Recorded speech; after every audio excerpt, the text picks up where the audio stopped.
evening. I'm calling to order the special meeting for the Board of Education. Today is Monday, April 22nd. We are meeting at the Fordyce building. Would you please stand and join me in allegiance? I pledge allegiance to the flag of the United States of America and to the republic for which it stands, one nation, under God, indivisible, with liberty and justice for all. Call the roll, please. Mrs. DeAngelis. Here. Mrs. Lizey. Here. Mr. Smith. Here. Mrs. Sudar. Here. Mrs. Van Hoen. Here. All members are present. Okay, with the agenda, we are deleting number 12, and we will have that at another time. Are there any other additions or corrections? There are none. Okay, then we will proceed and turn it over to Mr. Bell. Thank you, Madam President, members of the board. It gives me a great deal of pleasure. We have 3 presentations for you tonight, and the first one being the team from Forest Park will be presenting. But before I do that, I just want to just tell you a little bit about how our teams work together. You'll notice in the audience that you have the principal at Central, and you have the principal at the high school, and all secondary here, and they support one another. And this is one of the reason I share that with you is that we're all working as a team, and we know that the importance of supporting one another. So I really appreciate them being here and to support the presentation tonight. So tonight what we want to try to do is to give you an idea as to the academic performance at Forest Park Middle School, give you a little bit of an update on some of the specific things that the middle school is doing, how they're working to make progress, and how the team is gelling to ensure that we have the student achievement at levels that we can, as we assess it at the end, that we know that our kids are being able to get what they need. So I'm going to ask Tina Hardaway, who's the principal at Forest Park, to introduce her team and to begin her presentation. So Ms. Hardaway, Ms. Hardaway. Thank you. Good evening, Madam President, members of the board, Mr. Bell, and Mr. Bassett. As Mr. Bell said, my name is Tina Hardaway, and I'm the principal at Forest Park, and I'm pleased to have this opportunity to share with you the school improvement plan at Forest Park Middle School. Forest Park, our staff began the 2012 school year by looking at trend data, focusing on 3 areas: reading, math, and climate. I'm sorry. So as we began the year, we kind of looked at the results from the state testing. Thank you. You guys are, oh, I'm sorry. Thank you. I'm sorry. One moment, please. Or you can just give them to them, they can pass it on.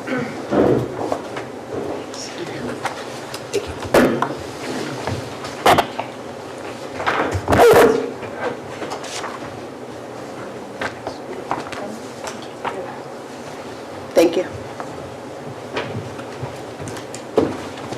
In the year, we looked at the data from the previous year, and as you can see, the state results for reading are as follows.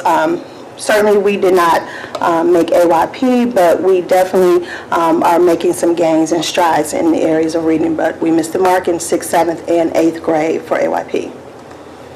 With that said, we created our reading action goal and our school leadership team. And our action goal is to implement and monitor research-based instruction that addresses student needs and promotes critical thinking.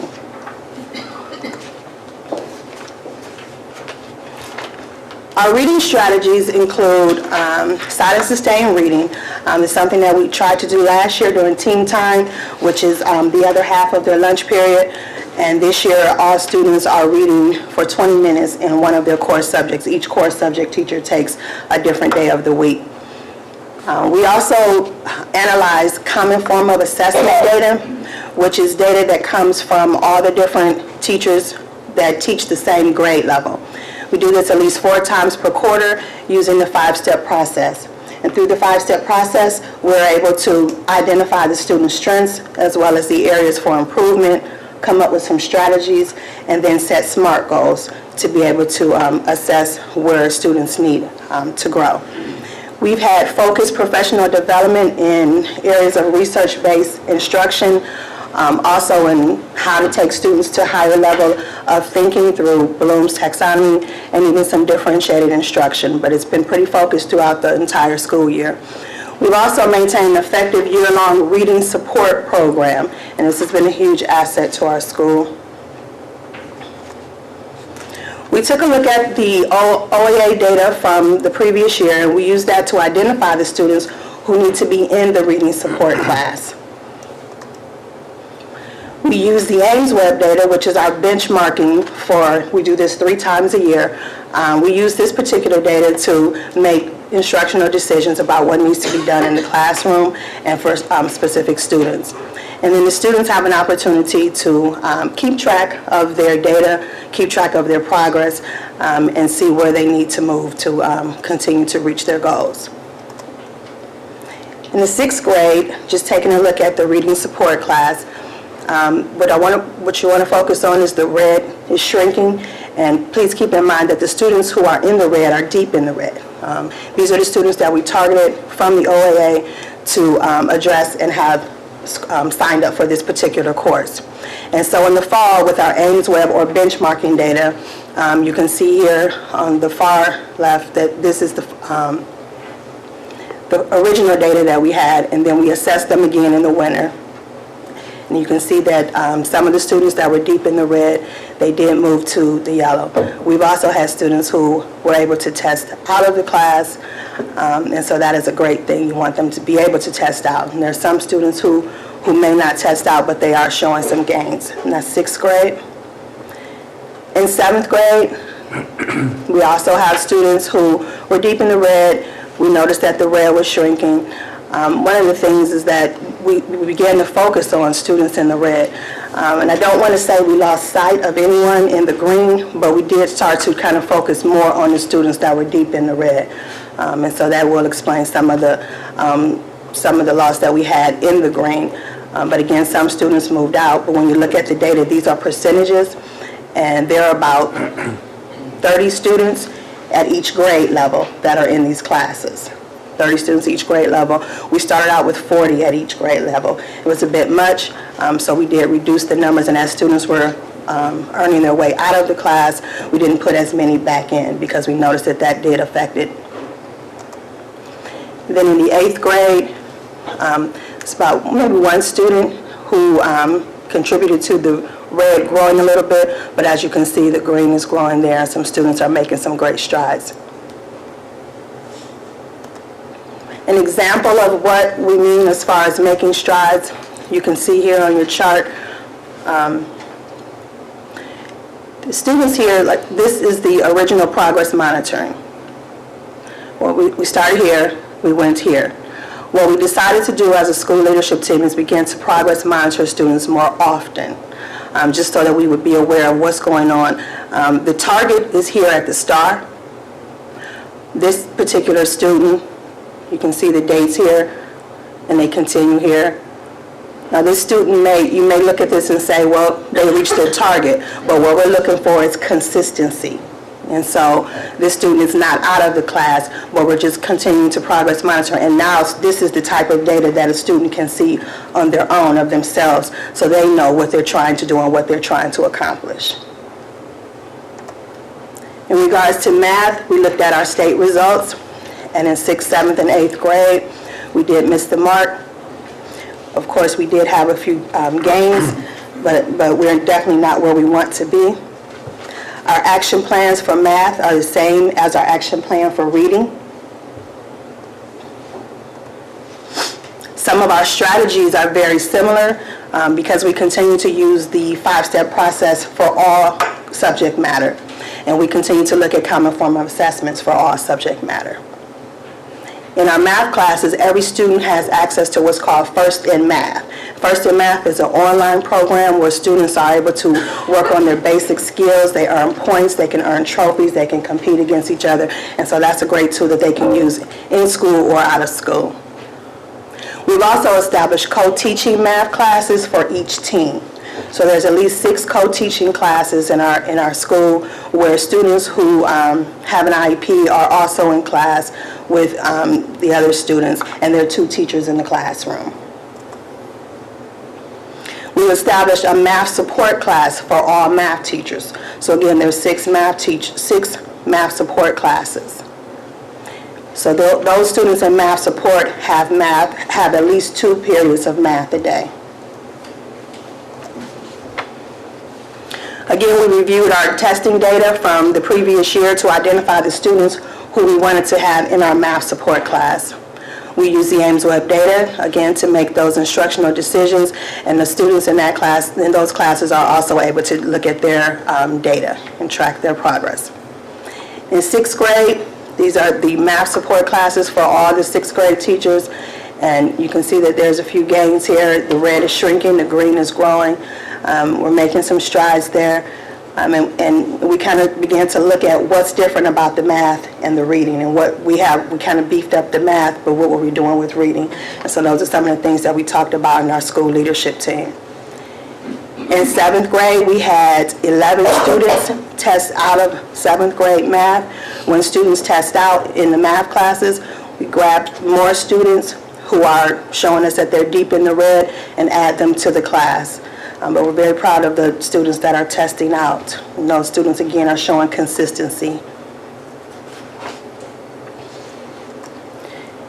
And this is an example of some students who may still be in the math class. And as you can see here, another example. So in the fall, we had our benchmarking, and the student is here. And then in the winter, testing down here. And so after that, we began around February to begin to progress monitor students more often and not just wait for the benchmarking with the whole district and showing students their data. And you can see the student is, again, the target is out here, but we're just kind of watching because they're going up and down. And we're just kind of keeping track of how they're doing and letting them keep track so that they can see, are you being consistent? And maybe the student is absent, maybe they're not keeping up with some of the work, but they can see their target and they can begin to monitor themselves and they know what they're working toward. And so in our 8th grade math, these are the results from that particular math support group.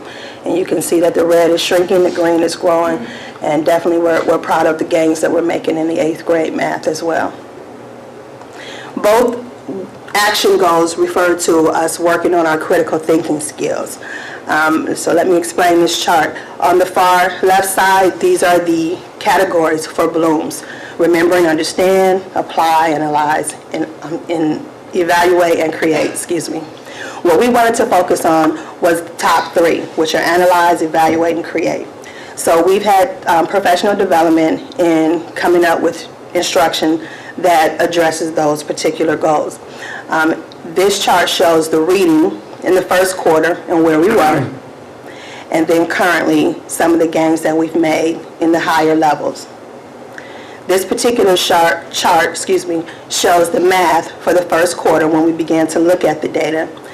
And this chart here next to it shows where we are now with math and just making some gains there. The overall school in regards to all the core subjects, like I said, that is our goal for all of them, is to work toward moving to the higher levels. And as you can see, Forest Park as a whole has made some gains here compared to the first quarter. And let me just help with one thing. This is walkthrough data. Yes. And so showing the percentages of that through that. Thank you.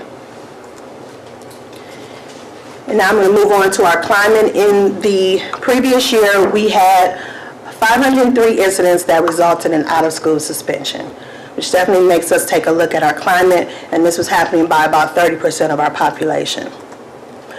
What we wanted to do is focus on reducing the incidents reducing the number of out-of-school suspensions by about 10% based on the previous year's data. What we plan to use is called positive behavior support. And this is just a structure of how it looks, and on the side I'm giving you a few examples of things that are in that particular category. In the ideal world, you're looking at students that are 80%, they follow the code book, they follow the main expectations, and then you have about 15% who may try some things, they may respond to the consequences that you have placed in the school, and then they get back on target. And then at the top in the red, you have the high-risk students who usually end up suspended. So I want to focus on the green is students who are referral-free. The yellow are students who may have referrals, but they did not get suspended and may have turned around their behavior, and the red are the students who were suspended. We have some things in place. One of the things that we wanted to focus on is just making school-wide expectations, honing in on that, sticking to that, and focusing in on some of the common areas. We have what's called CHAMPS, which is what we're using throughout the district.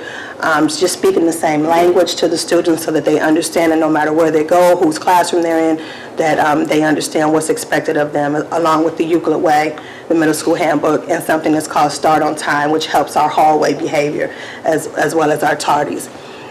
This particular group here, MAD, which is called Making a Difference, is run by Angela Flowers, who visits our schools and runs groups for the young ladies and the young men who we have identified as high risk.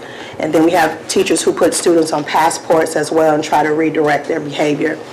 And also we have a few outside services that we refer students to, as well as a intervention team to kind of review students' behavior and assess them as to whether or not we need to be looking at something different, maybe an IEP, or just putting some other things in place so that they can be successful in the school. Some of our strategies, again, include the school-wide expectations. One of the things that we wanted to do was restructure the procedures for the AM arrival. Because we are in a residential area, we have neighbors across the street, and there are plenty of room for students to be, loud and running and disruptive in the morning before 8 o'clock. And so in the past, we had not let them in. They just kind of wait for school to open. What we started doing is allowing the students to come in, and we changed our procedures, and it's working out well. And you'll see in a couple of slides some of the data that shows that things are working out different. We have Character Ed built into our morning announcements through a program called Project Wisdom. We have what's called Be the Change Day. We started out doing those once a month, followed up from a program called Challenge Day, which deals with tolerance and bullying. And then we have some students who were in Challenge Day who were selected to be a part of our Pride group. And Pride is something that we focus on in Forest Park, as it means practicing responsibility, respecting others, ignoring negativity, developing your strengths, and excelling in academics. And so we have some 8th graders who emerged from Challenge Day, were trained, and go to the classrooms and kind of teach different lessons to students at all grade levels. We also use the climate data to identify students who need some support. In our, as a team leader, we have one team leader for each of the 7 teams that we have, because we have rotation team. In those teams, we look at data using the 5-step process for discipline the same way we do for the academics. We do that twice per quarter, just to kind of check and see how we're doing. Are we on target to reaching our goal of reducing our out-of-school suspensions by 10%? We partner with PTA, and they help us to reward students for good behavior, and they do this weekly and quarterly. And we do PBS strategies throughout the school year, each week on my bulletin. When I spoke about the common areas that we worked on to kind of improve the overall climate of our school, I focused on the bus loading area, and you'll see that it kind of goes along with the auditorium. And this is the area where students were before school started. They're dropped off, they're just kind of out there waiting for someone to open the door. And now we've opened the doors, students come in, they gather either in the auditorium or the cafeteria. Our numbers for breakfast have definitely improved, and as you can see here, the green line marks this particular year in comparison to last year. And so we've definitely made some gains there as far as some of the incidents that could happen with unsupervised time out in front of the school. And this is the auditorium where the students are. Again, the green line represents our current year and the blue line is last year. These are the common areas that I spoke of when I said we are focusing on improving, strengthening that 80% so that all students know what we need from them. This is the cafeteria, and as you can see here, this is a little bit closer to what it was last year, and we had to continue to look at this and work on this. Our students switch schedules. Each time the quarter changes, they flip-flop lunch periods just to kind of be fair. That's something that the teachers do. But as you can see, we watch the data. When we got near Christmas time, the green was over the blue here. This year was exceeding last year. And so at a staff meeting in December, we talked about refocusing students, bringing them back together. We looked at the data and said we need to do something different. And so we planned to start January as if it was August all over again and went through all the routines. And so as you can see, when we came back in January, we're kind of back on target right here, and the green is here for this year compared to last year. In the hallway, that's the other part of our common areas that we address, and just changing the overall climate of our school, and the program called Start on Time, which is another positive behavior support program. And so we're definitely on track to reducing our out-of-school suspensions by 10%. Our interventions are down, as you can see on this chart. Our total interventions compared to last year are down, and our total suspensions compared to last year and the previous years are down. I just want to take an opportunity. I know all of them could not make it, but I just want to thank all the members of the school leadership team who help to do this work every day, and those that are here, I appreciate you coming. I want to say a special thanks to Dr. Selico, who attends all of our meetings and supports us in that, and I just want to thank you for the opportunity to share a little bit about Forest Park. Mrs. Hardaway, could you introduce the people who are here? Sure. Come on, you guys, if you could stand up. We have assistant principals. We have Stacy Spears and Jason Coleman. We have one of our SOT members here, Mr. Paul Burkhart, and Gina Stevens. Am I missing somebody back there? Okay. We have 4 of our members here. Thank you. You also have Mr. Hardaway to support you too, back there. Thank you for coming. Okay. Are there any questions? No pressure. Anyone have any questions? Go ahead. Yeah, let me just see if I can backtrack here. On the critical thinking slide that you had shown, I thought it was interesting in the math first quarter and then the current math, under the understanding, it looked like there was a slight decrease from the first quarter to the current quarter. Yet, when the kids were asked, I mean, there was an increase in the application, which is sort of counterintuitive. You would think that if your understanding decreases, your ability to apply would also decrease. But so I guess I'm not so critical in looking at those numbers, seeing that there was still a 6% increase in the ability for the students to apply. So I just, it struck me as odd to see that, that's all. So I guess that really wasn't a question as so much as more of a comment. Oh, and the other, you know what, this isn't a question either, but it's a comment on your climate strategies. You were talking about Be the Change Days, and my daughter participated in that event. And my husband has participated in those events. He works with inner city schools, does career days, and provides free computers to some of the students in the inner city of Cleveland. He thought that the maturity level might not be there for Challenge Day for middle school students. So he was a bit nervous about having her attend it. But I will say, I think that she and many of the other kids who attended Challenge Day were at the right maturity level. They were 8th graders. And I think the benefit far outweighs the concerns that any parents might have had, because these kids are changed forever, I think. I think they have the ability to look at each other. They've always had a sense of empathy, but I think more so now. And I think that really shows through in some of your climate data. So I would just maybe as a recommendation to continue to do that, and then those students that you have chosen who have entered into the classrooms to give lessons, I think that, that really does help to set a better climate in the schools. So the only comment I would be is that I would, even though some parents might have been worried a little bit about it, I think the overall benefit was achieved, so. I was a little worried about it as well because I used to do it at the high school. Yes. With ninth graders, but the program, the youngest that they will take is 8th grade. So I was concerned. But so. you were selective in the process, correct? Yes. So. Are there any other questions? How many kids participated in that? In Challenge Day, 100. 100? This was our second year.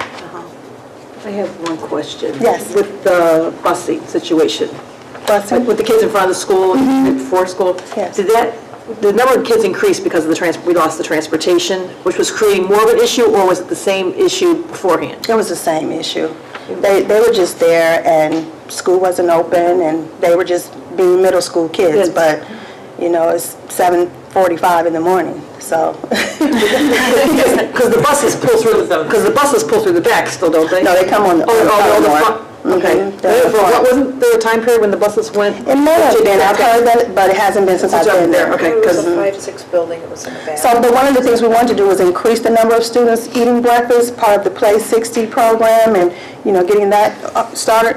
So they come in, they eat breakfast, and to be honest with you, they sit in the auditorium, they watch the morning announcements are scrolling on the screen, and it just kind of some soft music to bring it all down. And the kids in the cafeteria, there's so many kids in the cafeteria that now we had to start letting them eat, and then at a certain time usher them into the auditorium so the next group can come in. So if it's a problem that too many kids are eating, then that's a great problem. That's a great problem, because I think, plus it's giving them the nutrition in the morning, which is, getting them ready for the day and everything else like that. But I just wasn't sure if it started more with the transportation issue. I know once you go up 266 in Eleanor, it's a no-go from 7:45 on, but no. I just want to say one thing and have Ms. Hardaway explain it. I want to ask Mr. Lysick, just so the listening audience is aware. You used two terms. You talked about CHAMPS and you also talked about Bloom's taxonomy. I'm going to ask Mr. Lysick just to explain what that is, just for our listening audience, so they understand how that applies to the critical thinking, and it also applies to the slide that you had up there, and then have you, Mrs. Hardaway, talk a little bit about what CHAMPS means, because we talked about CHAMPS. I just want to make sure people are clear on what the acronym means. So, Mr. Lysick. Thank you, Mr. Bell. Bloom's taxonomy refers to, if you think of the range of tasks that you can give to a learner, from basic understanding of information, would be the very bottom level of Bloom's taxonomy, to the highest, which would be creating new information. And it's that entire range. And it's really important, especially today, with the next generation assessments that are coming. Students will be asked to do much more apply and analyze. Hence, you've noticed in a lot of the building presentations, this focus on making sure that our students are doing more applying and analyzing, which is at the higher end of that spectrum. So all of our buildings are really looking for those increases at the higher end of Bloom's taxonomy, and getting away from just the basic remember and understand. So that's the importance. Thank you. Just wanted to draw that context. Ms. Hardaway. Okay. CHAMPS is something that we use for our common language throughout the school, throughout the district. So the C represents your level of conversation. And so you can be at a whisper, you can be at a indoor voice, or you can be at a loud voice at a pep rally or something like that. It's how we start our day, it's how we start assemblies, it's how we start lunchtime, it's how teachers start their classrooms. And that's after we do our common give me 5 hand signal. So for example, we had assembly today and I had to chant them before we had our assembly. And so I said, let's remember, your level of conversation should be 0 when someone has the microphone. The H represents help, and so during this time, if you need help for the assembly, raise your hand. There are plenty of adults in the room. The activity during this lesson for the the activity during this assembly is I need you to give me your undivided attention. The M represents the movement. Your movement during this particular assembly, I need you to remain seated. And how do I want you to participate for the P is just, I need you to, the best way for you to participate is to applaud. Any student who comes forward, let's celebrate them with applause. And so the students understand that. They know we champ them in the cafeteria. Mrs. Spears and Mr. Coleman and I, we speak the same language when we're supervising cafeteria, so we kind of say the same thing and they understand, and we say chant them, you know. One of the reasons I wanted Mrs. Hardaway to explain that is I think the fact that we've talked here, and I know the board's talked to me about looking at behavior throughout the district and some of the things that we're going to do, and we're going to put together a comprehensive plan. But when you look at what Mrs. Hardaway just described, I think what I want you to take away from that is the fact that we're not making assumptions that kids understand certain things. So in other words, we don't assume that they understand how to participate, how to talk, what level, all that. We make that very clear so everybody understands what the expectations are. And I thought that was something that I just wanted to make sure that you were all aware that how intentional Forest Park has been and our other principals have been in trying to make sure that all kids understand exactly what the expectations are, where the flexibility is, and then being able to understand what each building is wanting them to do as far as the participation. So thank you for Thank you. explaining that. Well, if I could just continue on expectations, that's a great segue. The rigor for the 8th graders has been ramped up, and their expectations are in preparation to get them ready for high school. So, you know, I get the progress reports for my daughter, and the grading is, so if an assignment isn't turned in by the 4th quarter, if it's late, it's 0. There is no, you know, you have a chance to turn in your homework a day late in the 1st quarter. In the 2nd quarter, you get leeway. The 3rd quarter, less leeway. By the 4th quarter, they are preparing these children to get ready, or these students to be ready for high school. And they've had warning. They've had, the expectations have been told to them all along. But it's not a bad thing. This is actually a very good thing. And I appreciate that type of rigor because that sets a level of expectations that we want for our children, and that'll translate very well, I believe, into high school, so that we continue that rigor and continue those expectations. It's only going to lead to better achievement. I'm sure. And it also is sharing with them the expectations for college. Exactly. Because that's really where we're trying to get them to, you know, look at post-secondary, so it's the same thing. So. And those students have, it might, they're a little rocky there in the beginning, but I think that they're performing to those expectations, so they know. Yes, They know what's expected of them, and they're performing to those expectations, so. Absolutely. Mrs. Hardaway, first of all, let me say thank you very much for your presentation. It was easy to understand what you were trying to tell us about.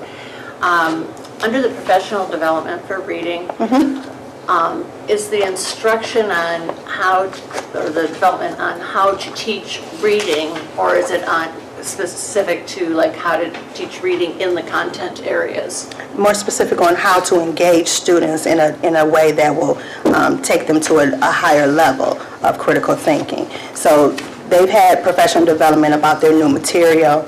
They get professional development about the new standards. But this particular one that the ones that we've been focusing on deal with the research-based strategies, what they say works best for kids. Maybe it's differentiated instruction, maybe it's pair sharing, just those type of things. That's the type of things that we've been going over. And then we did some training in Bloom's, how to create those questions to, you know, promote that type of thinking. So we have some experts in the field in our building, and during a staff meeting, some of the SLT members, we train, or we helped them understand better how to incorporate those questions into their instruction so that we can get better results from our students. And I think that, Mrs. Van Holen, members of the board, I think that what that does is trends in across all content areas. So you're looking at not just a English or math, you're looking at all, because the reading then becomes specific to that particular content area, so it goes across all of them. I know I have something else here. When you were talking about in the 7th grade math slide, and you were saying that the students in the red are deep in the red, and then you talked about when they can move out, when they're in the green and they can move out of the class, then you can add others that are deep in the red. So we have some students who are actually in the red and who are not receiving any extra services? Because we have that many that are that far behind. Yes, and we try to keep the numbers in the class. Some of them are 22, and that's high. 20 is good. Even in the reading support, I mean, we had, like I said, we had 20 in that class, now we're down to 15. So the lower the number in the class, the better the instruction, the better they receive it. But at the same time, we do have a large number of students who need that extra support. And so when one comes out, the counselors look immediately to put another student in there. We also prioritize. Yes. Right. I got that, but I'm concerned about the number of students who aren't receiving the extra help that would need it. In other words, if you were to take all of 7th grade and said, okay, this is how many we have that are in the red, that's not reflected on this slide, because the slide is just the ones who are in that class. Okay. Do you have an idea of how many, I mean, I'm sure you do, how many are in the red overall, that, so that we can kind of figure out how many aren't getting services and what we can do to help them? I don't have an idea how many total. That's something we can get, though. Yes. Yeah. Yeah, so I think that'd be something that we might want to get, just so I can give it to the board members and give them an idea of what that looks like. Yeah, I'm just concerned about the fact that if you have a high number that are in the red, that somehow we need to get extra support for those kids, all of them. Yes. You know, and not wait. Some of them do go to the after-school tutoring program. Some of them have been referred to that. Okay.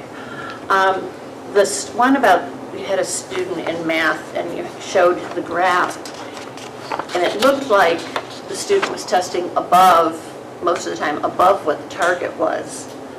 I don't know if you could bring that one slide back up, but it was right before the 8th grade math. It's right after 7th grade.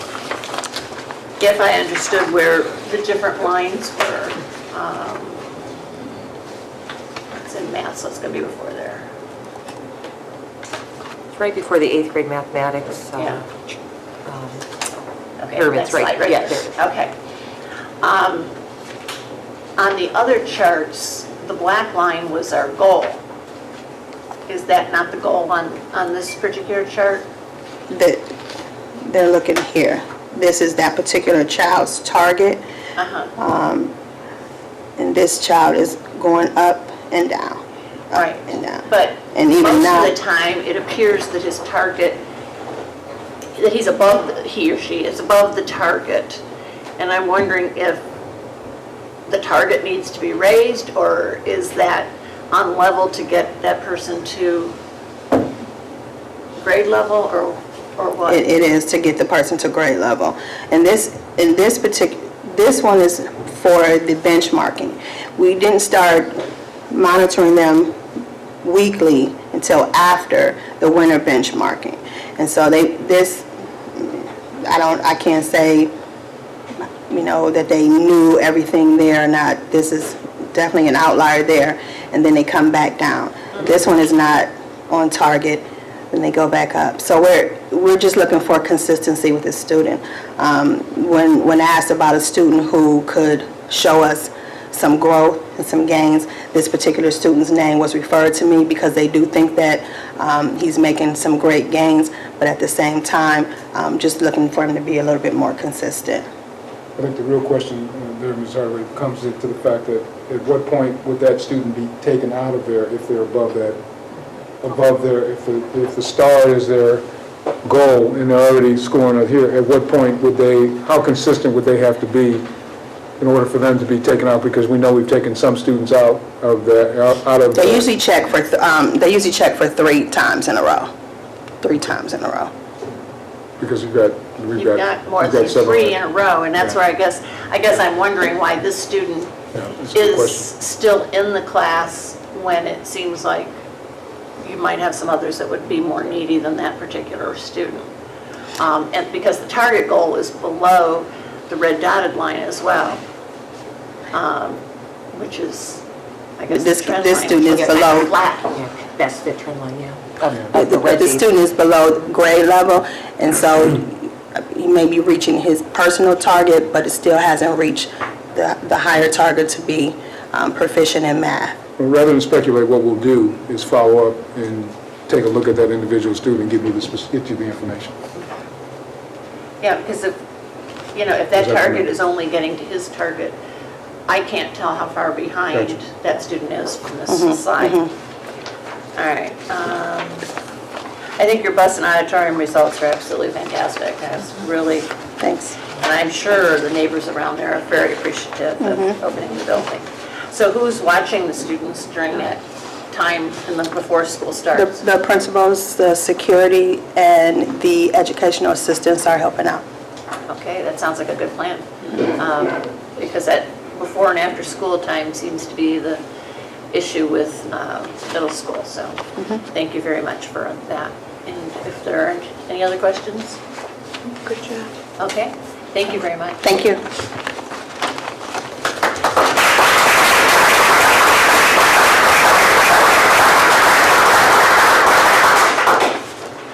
Thank you, Mrs. Hardaway. The second presentation that we have this evening for you is a update on our special education department, and I'm going to ask Mrs. Kim Allen to come to the podium to enlighten you on where we are with special education.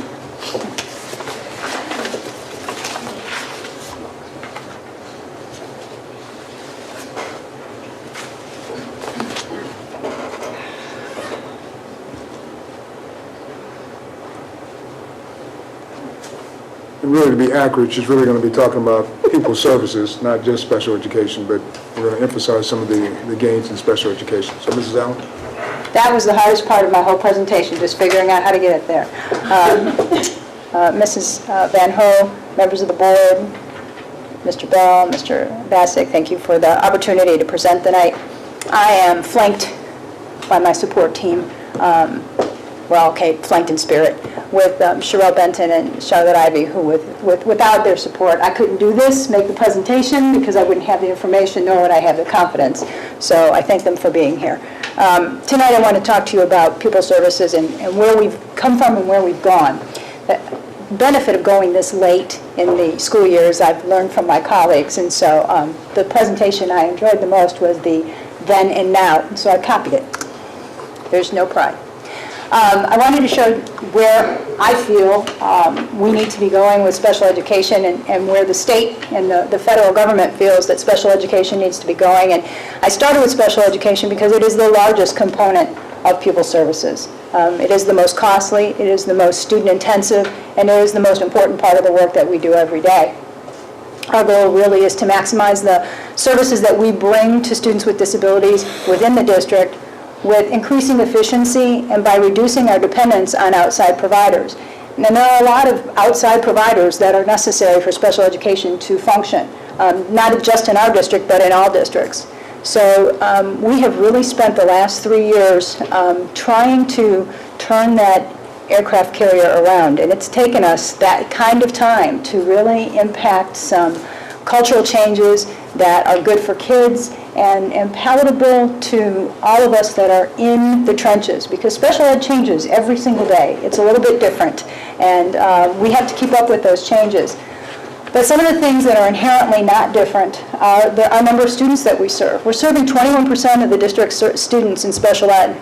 That's 1,200 kids on any given day, in 15 different disability categories. And some of those kiddos cross a lot of gray lines in what their disabilities are, but our responsibility is to serve them all and serve them well. I stress the fact that special education is a series of services. It's not a place. We don't send children to special ed. We keep students in school and we provide them with the necessary specially designed instruction to keep them as much as possible in with their typical age peers, in the environment that a typical learner would need.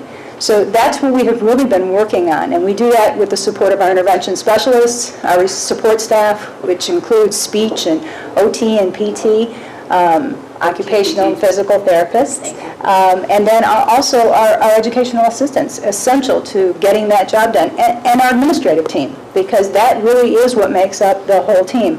Without them, none of these things, that full team working together, were not successful. We experienced, when I came in 2010-11, that school year, a series of audits, very painful audits at the time. Some were voluntary, some were not so voluntary. At one point, we brought in a consultant group from Southwest West for some guidance. We brought in, they came to us, the Ohio Department of Education came through and audited us. And we've done some self-assessment. And from those assessments, we decided some of the changes that we needed to make in order to improve the services offered from the department.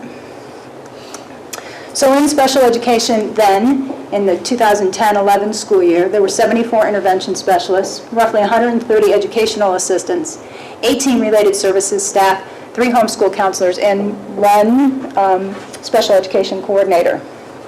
Now we've restructured a little bit. We've increased our intervention specialists by 2, reduced drastically the number of educational assistants, maintained related services at 18, but cut entirely our homeschool counselors and replaced instead with an additional coordinator and 1 registered nurse.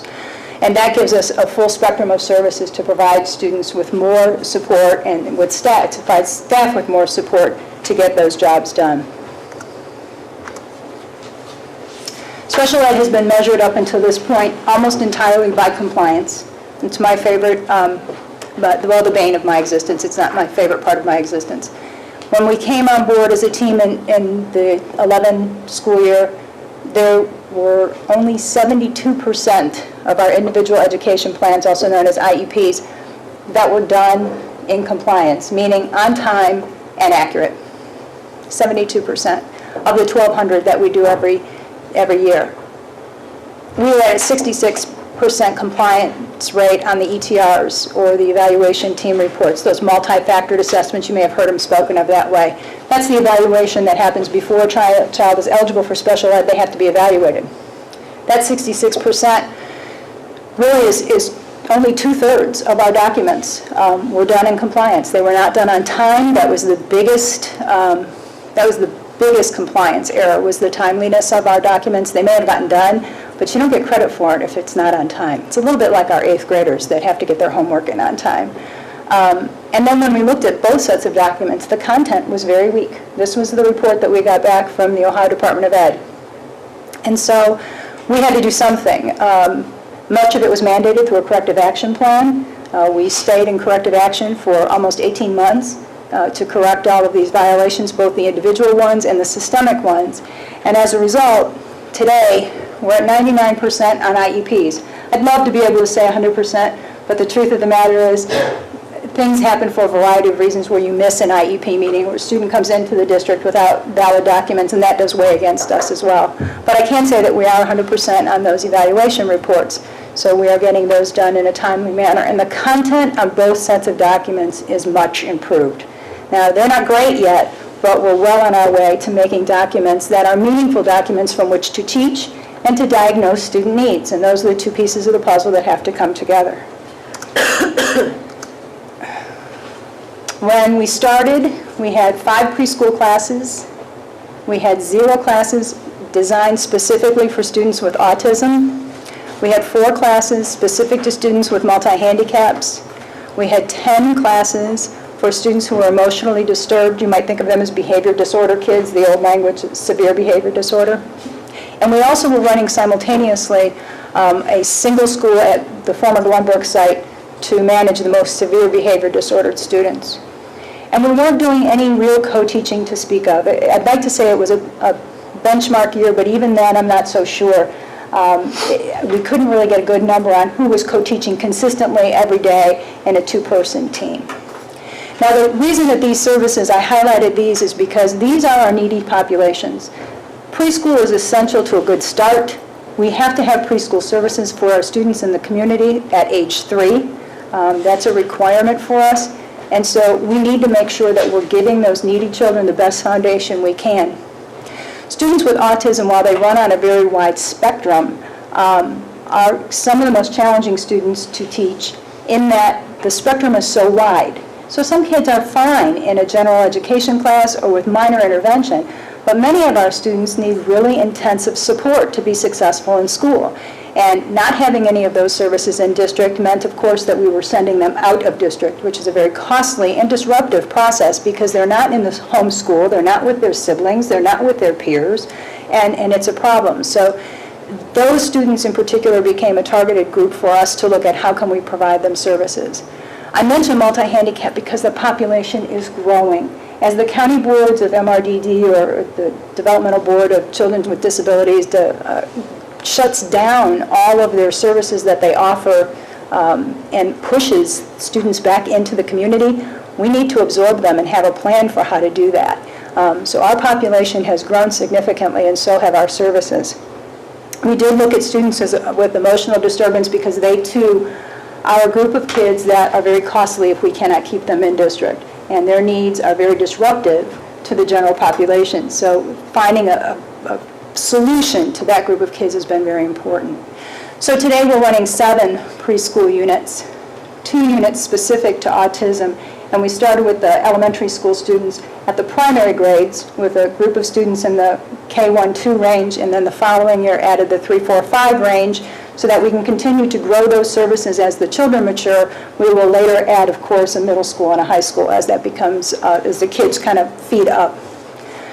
The multi-handicapped population has grown. We now have 3 full classes of multi-handicapped students with severe enough needs that we've, at the elementary level, there are 3 classrooms of elementary grade students, 1 full class of just kindergarten age students, which is just 6. I mean, it's not a classroom of 24, but it's 6 students, and that's indicative of what's coming our way as a community. Students come to Northeast Ohio because we are a medical mecca, and as a result, high-needs kids want to settle here so that they can get those medical services that oftentimes support these children who have these handicapping conditions, like my MD kiddos. And so, as a result, we've had to grow 2 more classrooms to support that group of students. We've gone ahead and eliminated the Glenbrook classrooms. The Glenbrook, obviously, building is no longer there as we have a new building on the site, but we've absorbed 2 of those classrooms and provided a little bit more structure around the services, and we have 12 classrooms in the district that serve that population of students with severe behavior disorders. And then I mentioned the co-teaching, and Mr. Manel and I think Mrs. Hardaway both alluded to the fact that co-teaching is working. Having a special education teacher and a gen ed education teacher working hand in hand with the same population of students is really benefiting our students who are identified with disabilities, as they have a greater exposure to the general curriculum, which is the measure. They have to perform on reading, writing, arithmetic, social studies, and science, just like other students. And so getting them into an environment where they're getting the exact same curriculum, maybe presented 2 or 3 different ways by that team of teachers, but getting the information is very, very important. So we've really done a great job on pulling together specialized services for our students, and we will continue with that as we go through the next school year. I bring to you transportation because I know that when you're looking at how students or services to students come into play, people don't think about the bus. But without the bus, my students oftentimes don't get to school. And students with disabilities oftentimes, even though we have transportation limits, students with disabilities get transportation as a service. It is one of the things that may be essential for a child to be successful in school is to get them to school. And if a child has a cognitive disability that makes it unsafe for them to cross the street, then we need to get them to school on the bus. Well, when we came on board in 10-11, we were spending over $1.2 million to outside providers for transportation for our students. I can gladly say that that cost has been reduced to less than $500,000. And that was not my doing. That was my working with Mr. Higley to put together an alternative plan. And part of that plan was just to increase the responsibility of our own district for transporting our kids. We can do it. So more vans were purchased to support those students. Buses were routed differently, and we've done a lot more of our own transportation, thereby reducing the reliance on an outside provider.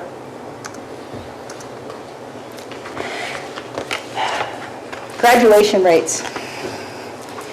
I bring you this one because I think you should know that in 10-11, it appeared that 93.9% of our special education students were graduating. And I leave it just like that because that's what the measure was then. It was just, are they graduating?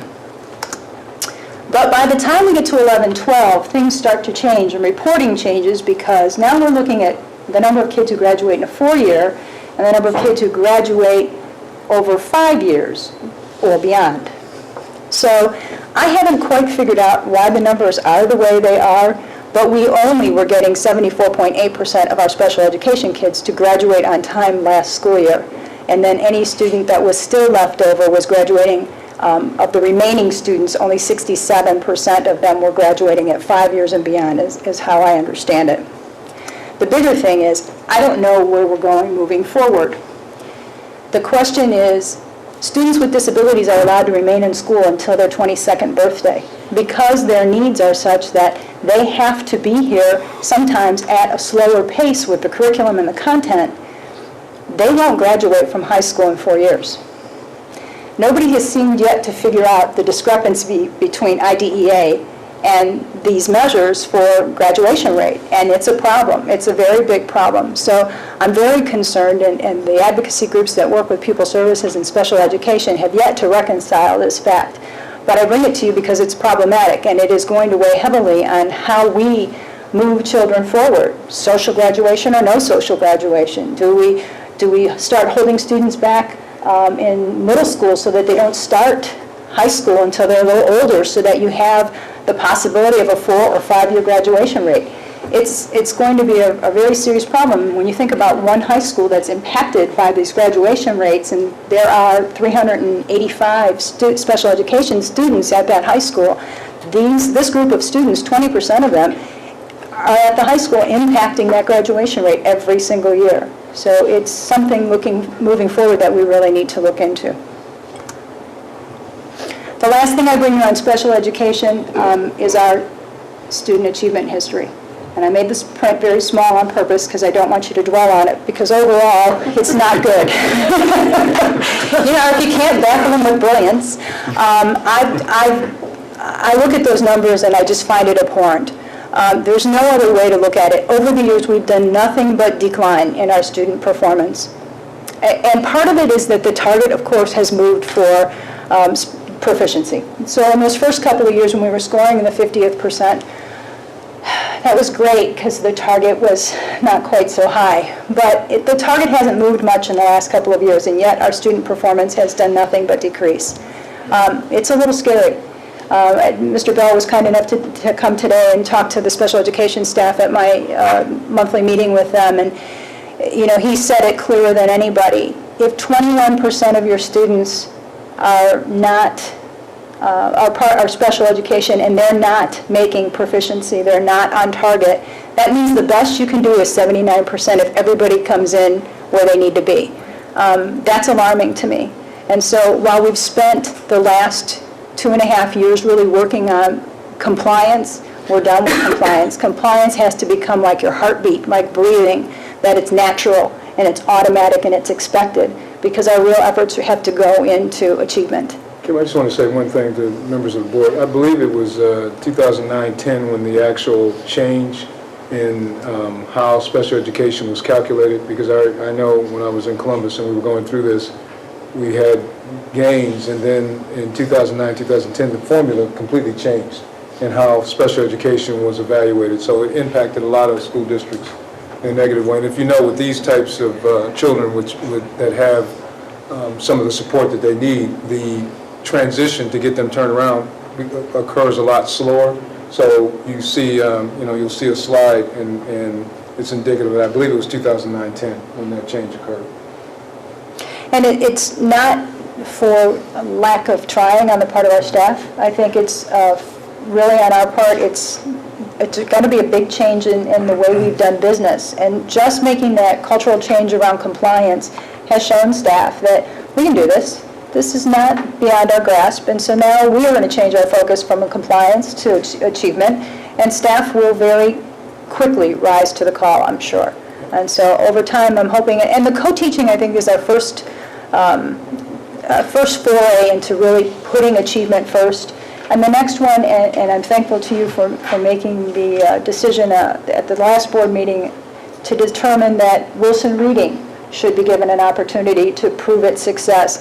We're going to start that in the 2 middle schools for next year. We're going to start at least a class or 2 at the high school, where we can really, if our students leave here reading, all of them reading, then we're successful, because then we have an opportunity to think about college and career access, which is out of their grasp if they don't read. So we're going to try the reading intervention on a pilot kind of a model next year, and then expand it to reach our kids, because there are more than the number of kids, much like you were saying earlier with Mrs. Hardaway.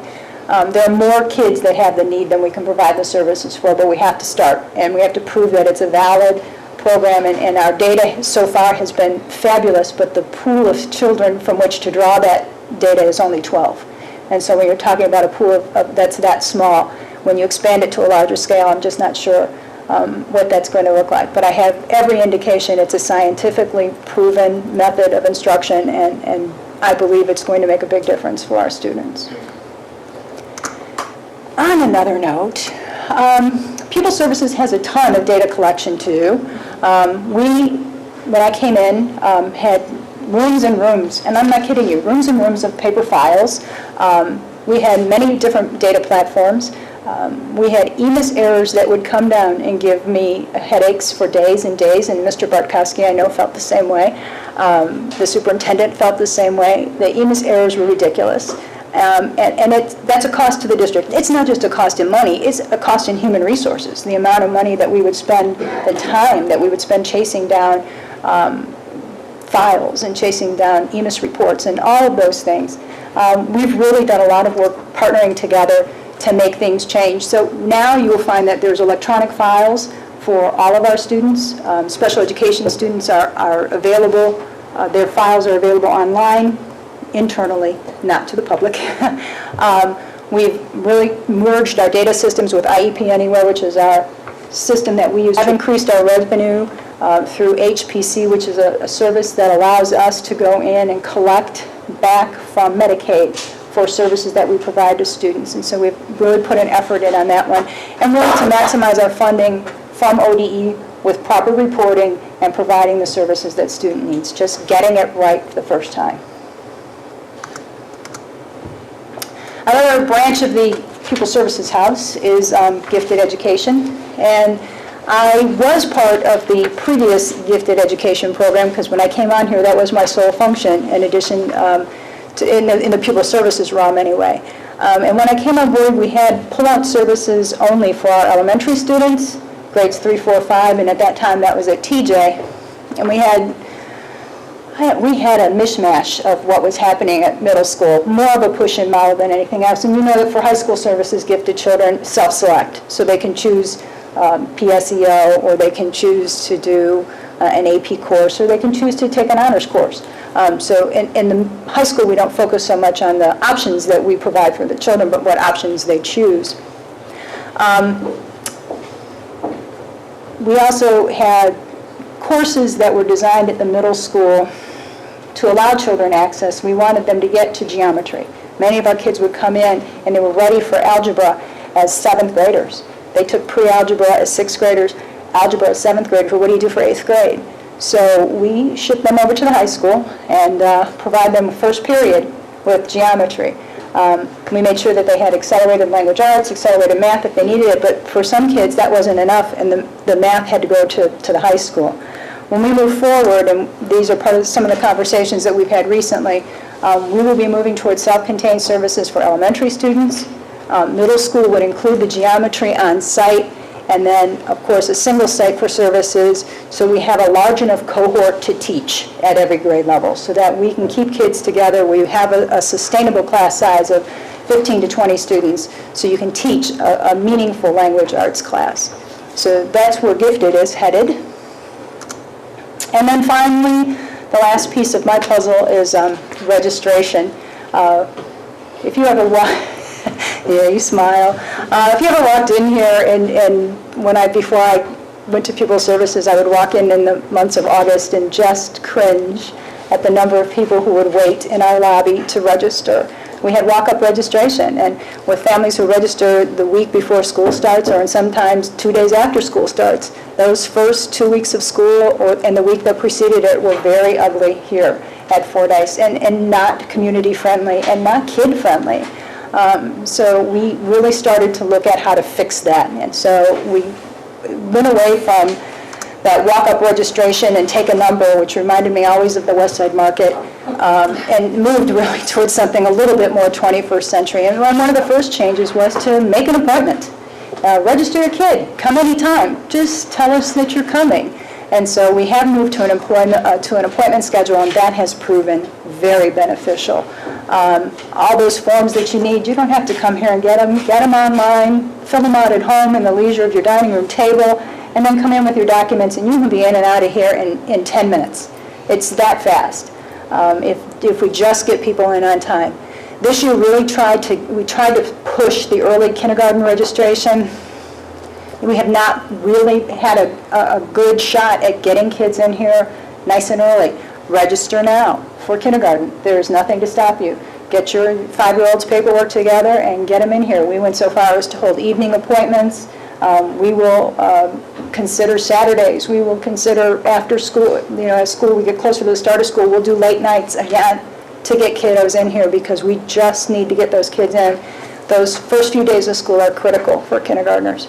And we've even gone so far as to bring the nurse over here. The RN that we hired will sit here and she'll look at those immunization records and make sure that everybody's up to date and can communicate even with an online support that is from the Ohio Department of Health and verify online that kiddos, if mom says, but he got his vaccine when he was 4.5 from the doctor in Cincinnati, she runs online and look. And so that has been a big help. And I think registration goes much more smoothly. Someday I'd like to be able to see the whole thing go online and eliminate the whole paper process together, but we're not quite there yet, but we're moving in the right direction. And when you do come in the fall, it's not such a scary place to walk into. It's very calm, and you can see that it really is kid-friendly. We want to get them in, get them out, and get them in class. That's our goal. So in short, in my mere 24 minutes that I've been standing here, I've tried to bring you up to date on all the things that we've done so far, but I'm sure that there are questions, and at this point I'd like to entertain them. Okay, thank you. Any questions? Mr. Smith? Thank you very much, Ms. Allen, and thank you to your team who helped prepare you for this. I have a number of questions. Special ed is something that I have always kind of thought was sort of the cost driver for our district, and the more that the public can understand the intricacies and delicacies of special education, I think that helps them understand the overarching mission of public education. So I do have some general questions overall, and then I have some specific questions.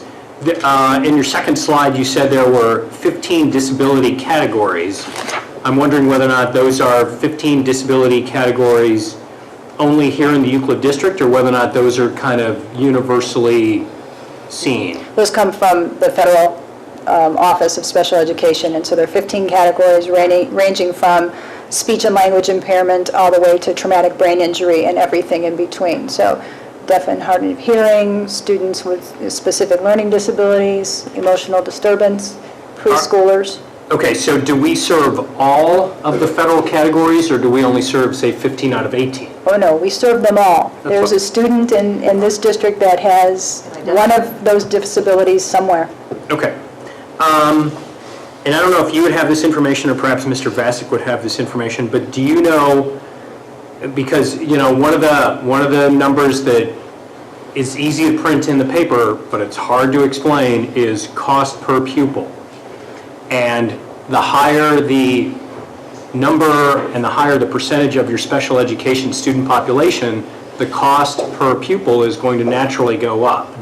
So I'm wondering if you have the average cost per pupil for our, the 21% of our student population that is that has a special education designation, as compared to what the cost per pupil is, for lack of a better term, for a mainstream student.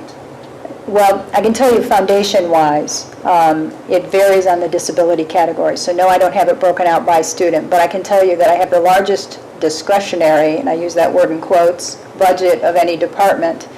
Second only, the funding that is spent on special education is second only to staffing for our labor force. And we have about a $6.5 million discretionary budget for special education to educate our students over and above what we do within the district. So our costs are phenomenal, and we're highly impacted by students who don't even choose to attend school here. They choose to use the Autism Scholarship, they choose to use the John Peterson Scholarship, and take money that goes from our general fund right out to outside providers, and there's nothing we can do. The federal government guaranteed a 40% return or contribution to special education services at the local level, and it's never come to that, where right now the feds are giving us roughly 17% of what it costs to run special education, and so the rest of it is coming from our local coffers and our state coffers, and the pot's just not that large. And can I just add one thing, Mr. Smith, just to help with that, because your question about how you get the specific number, one of the things that's difficult is that we have weighted funding, so one of the things that Mrs. Allen alluded to is that the weight will be different for each student, so it's hard. I mean, you can get an average, and we can get that, but you'd have a different weight for depending on the disability. Mm-hmm. Yeah, the lack of federal support compared to what they promised when they initially passed the Individuals with Disability Education Act is something that, I've brought up to the community. There was actually a bipartisan amendment that was going through the Senate called the Hagel-Harkin Amendment, which had one Republican senator, one Democratic senator, and it was to gradually increase the amount of federal funding designated towards special education students. And I want to say this was like 8 years ago. And, I actually did a presentation before Euclid City Council just to try to explain this and ask the community to get behind this, and, it wouldn't. I mean, if the federal government would actually do what they had promised to do, it's 17% now. I appreciate knowing that. That's not a number I had. I think it's never been higher than 23% since this law was passed in, give or take, 1975. All right, so on your fifth slide, special education services 2 years ago versus special education services today. Doing some quick addition, I added up seemingly 19 classes that we were offering 2 years ago and 44 classes that we're offering now. So my first sort of question is, am I understanding that correctly? And then I guess my other question would be, does that mean that we've increased the percentage of students that are being served in the district? To your first part of your question, the difference in the numbers is just reallocating the staff internally. So we have taken staff who might have been teaching students. First of all, the ratios of numbers are now more toward the maximum side of the ratios. So every teacher has a full caseload of students, not the minimum number of students. And then secondly, taking staff who might have been traditionally teaching what I refer to as mild, moderate disabilities, the LD, the CD, the kids with learning disabilities, the kids with cognitive delays, and then turning those teachers, giving them the training, encouraging them to go out and get university training to become more moderate and intensive, so they're more specialized. So we haven't necessarily added 44 positions, but we've reallocated how those positions are being met within the district. So some of them are product of new hires. We just hire differently to fit those needs, and as teachers go out through attrition, we bring in the staff that we need. And then other times we've taken folks out and we've trained them. And I forgot the second part of the question. The second question was kind of just coming from those totals of 19 and 44 and asking a clarifying question as to exactly sort of what did that mean. But the question that derives from that is, has the percentage of students, special education students served in district increased? Yes, we have brought, well, let me restate. It's not necessarily that the percentage of students is that they've come back into the district. But what we're doing is preventing people from, and I don't want to say preventing, but we're making it possible so that people don't have to leave the district from the get-go. So autism, for example, by starting out with autism services at the primary grades, that child never has to go out of district and get the services of an outside provider somewhere else. Because once they go out there, they're not hot to come back. Families don't like transition for their children. I understand that. So if we keep you in the district, and then you don't have a reason to go out, that's where we're recouping our gains. And so, no, we're not really bringing them back, but we're preventing the exodus, I think is a better way to look at it.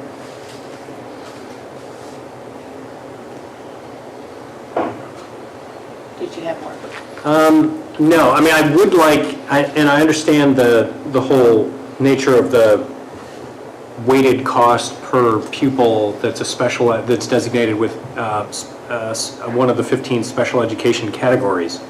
I do think in terms of trying to explain this challenge to the community, that even if we have a figure that's got an asterisk after it that kind of says, this is average, or even if we had a range, just so we could, again, kind of better explain to the community.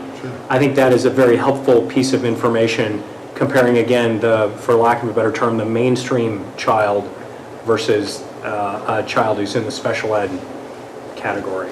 And I can tell you that before I even came on as Pupil Services Director, I did do a rough, and I will say very rough, cost analysis.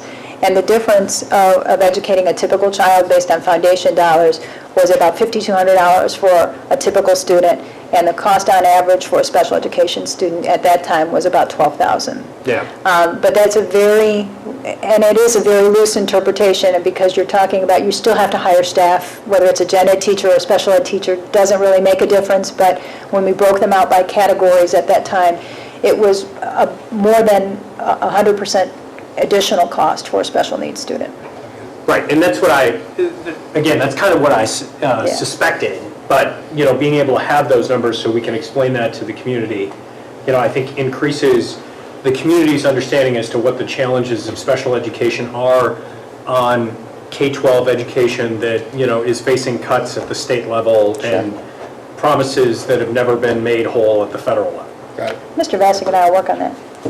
Sounds like Mr. Bell's going to work on it too. I'm going to get them to work on it. I figured as much. Any other questions? Okay. Just a couple. In the same slide that Mr. Smith had alluded to, or maybe it's actually the third slide, we moved from one special education coordinator to two special education coordinators, correct? Correct. And then previously, so the staff of 2010, 2011, was it the homeschool counselors that were the representatives or the district representatives on the IEP team, correct? Right. Well, and they were the pseudo-administrative representatives, which as teachers was not appropriate. Right. And your two coordinators are the two lovely ladies in our audience, correct? Without whom I couldn't be here. Okay. Would you like to introduce them? So with me tonight, I have Dr. Charlotte Ivy. Yes. And Mrs. Sherelle Benton. And they should stand up and be recognized, because without them, I really couldn't do the work that I do.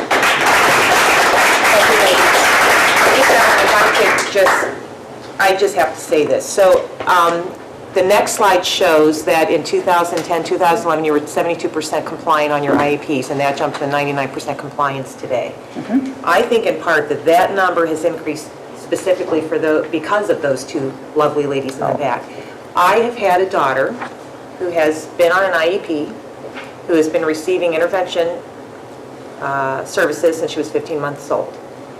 Her last two IEP meetings were probably the best, the most professionally run, the most informative, and I just wish that Ms. Benton would have been my daughter's IEP district representative or her caseworker from the get-go.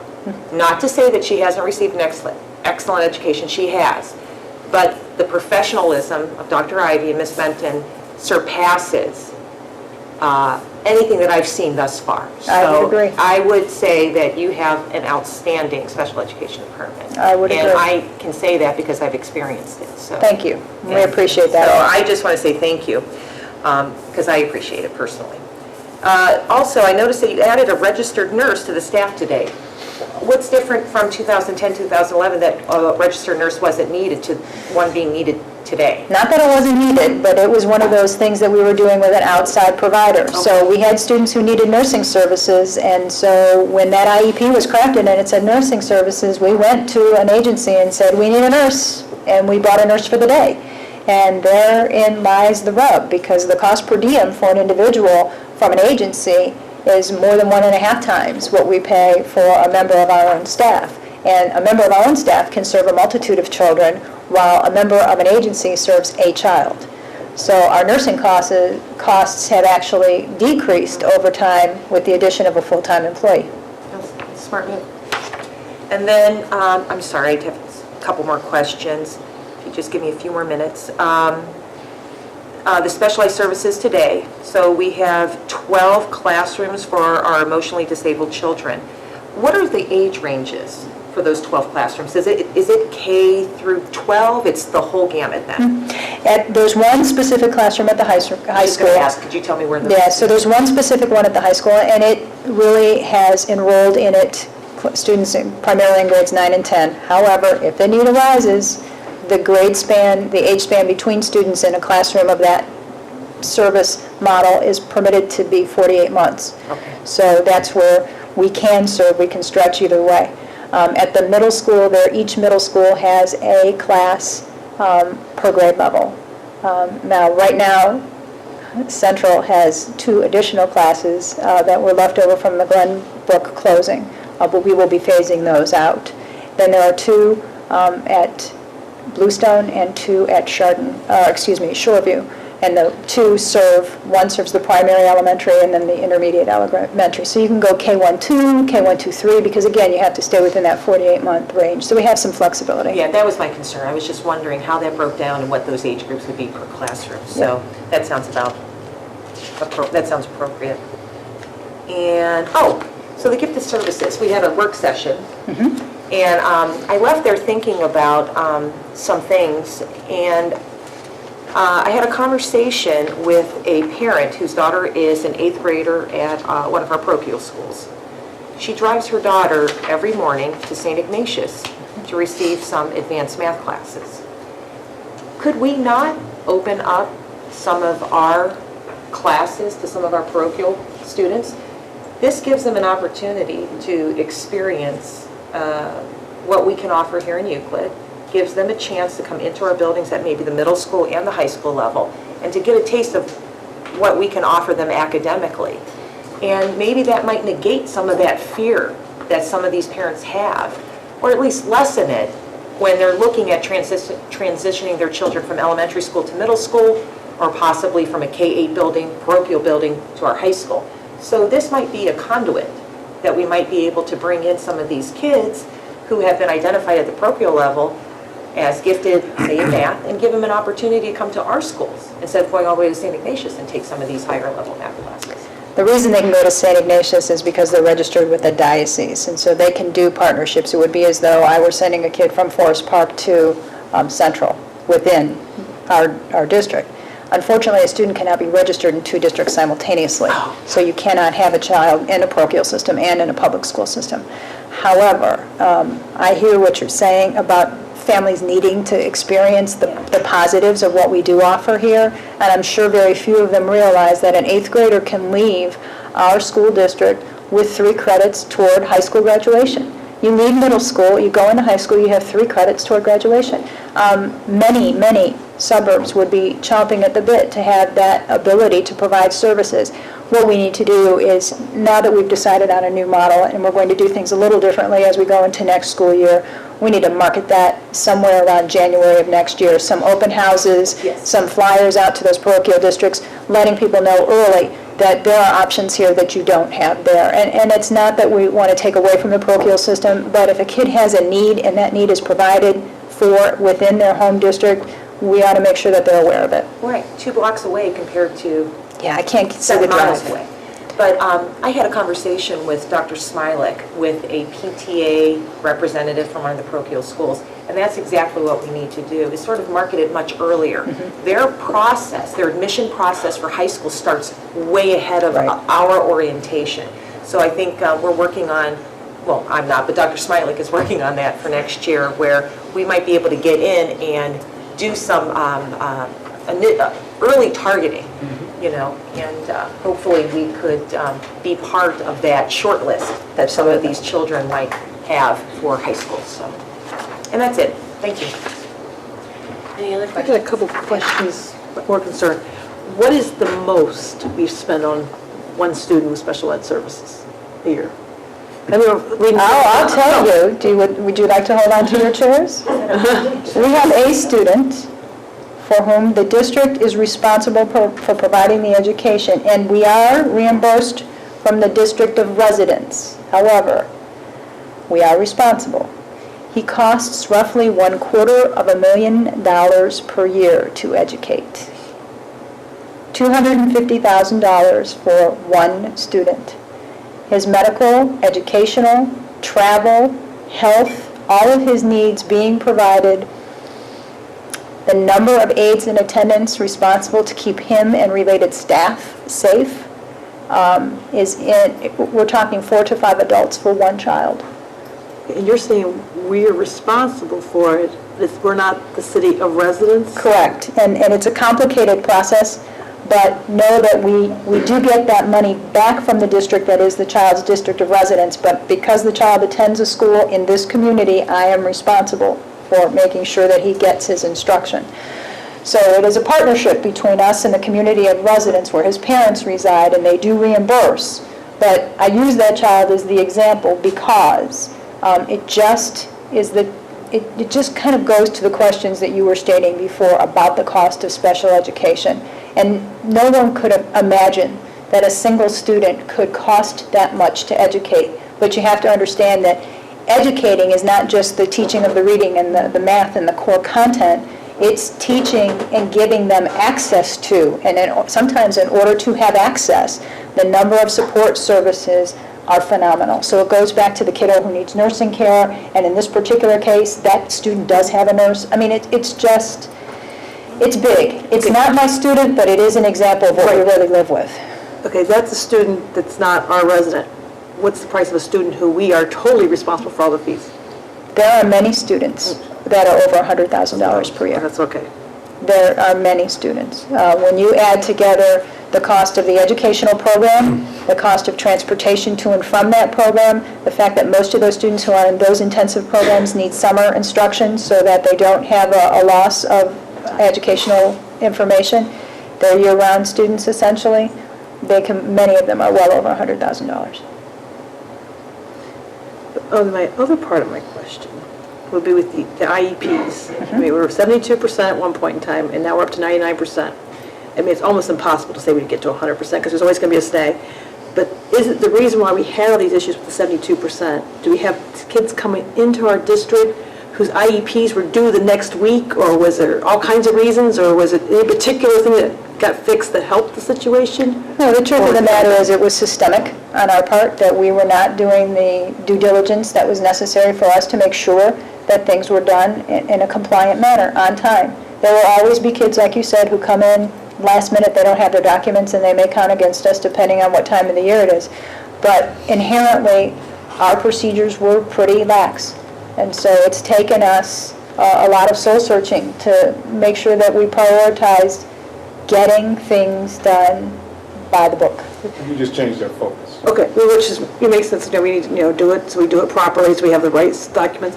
Now, if a teacher has my child who needs an IEP in kindergarten, and I'm going to stay in that same building to 5th grade, is it each year different classroom teachers going to do my IEP, or is it going to be the same teacher who has me on their caseload the whole time until I change buildings, or does it matter different sources?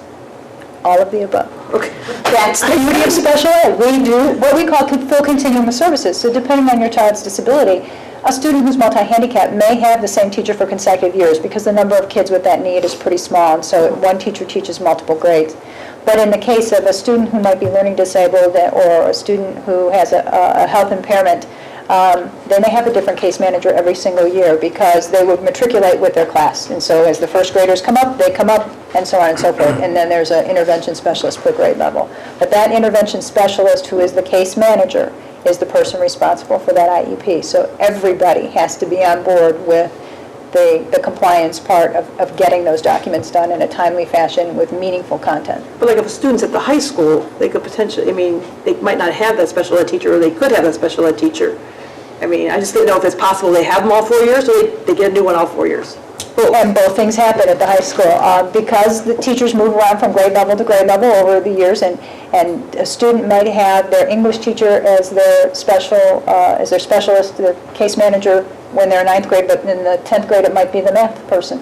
And by the 11th grade it might go back to being the English department chair because we have to distribute that case fairly across all the teachers. So it can be... I just didn't know if there was more benefit of the student knowing who their case manager was or they're giving the case manager knowing the student more so? There's a huge benefit to the case manager knowing the student day to day versus I knew you in the 9th grade, so I should know you in the 10th, 11th, and 12th grade. The case manager needs to see the child so that they are on top of what that kid's needs are daily. Thank you. Any other questions? I just have a question because someone asked me this about what actually our nurse does in the district. I mean, you did, allude to a little bit of it, but could you explain like what this woman's daily responsibilities are? Because there's one person. There's a lot. Our nurse is Christine Perlick. She's new to the district this year. And aside from checking immunization records, she writes individual health care plans for any student who takes or needs medication or an emergency medication plan in the district. So a student who might have a seizure disorder doesn't necessarily need services every day, but the day that they have a seizure, they need to have their services. So she is the one responsible for training all the health monitors to make sure that they can administer medication at her request. She also, we have placed her in the building, in an elementary building where I have routed all the students with intensive medical needs. So they're not quite medically fragile because that is a very specific group of children and it has a legal connotation. But the students with the greatest medical needs are all assigned at the elementary level to Arbor. And so she is there for students who have tube feedings, they need to have trachs suctioned out, they need to have medication administered in a variety of fashions, and I'll just leave it at that. I mean, the work she does is pretty phenomenal, and keeping in touch with the physicians to make sure that medication plans are shared back and forth is a critical component of the work that she does, and she is an invaluable asset for us. Thank you. You're talking on the kindergarten registration and that the forms are available online, but we know that not everybody has access to computers or can find the forms easily. Could we make them available at the elementary schools that people could just go there and pick them up? Yep, and they're available here as well. Okay. For the listening audience, special ed's near and dear to me because my older brother had polio, and so he had special needs services from the time he started school. But here's the difference between special ed back then and special ed now, was that they had a specific school that the students went to. So all of the handicapped students went to Sunbeam School unless they were hearing or blind, and they had special schools for that. And that's been done away with. So the students that he was in class with, which most of them were much more severe than he was, because cognitively he didn't have any problem, it was just physical.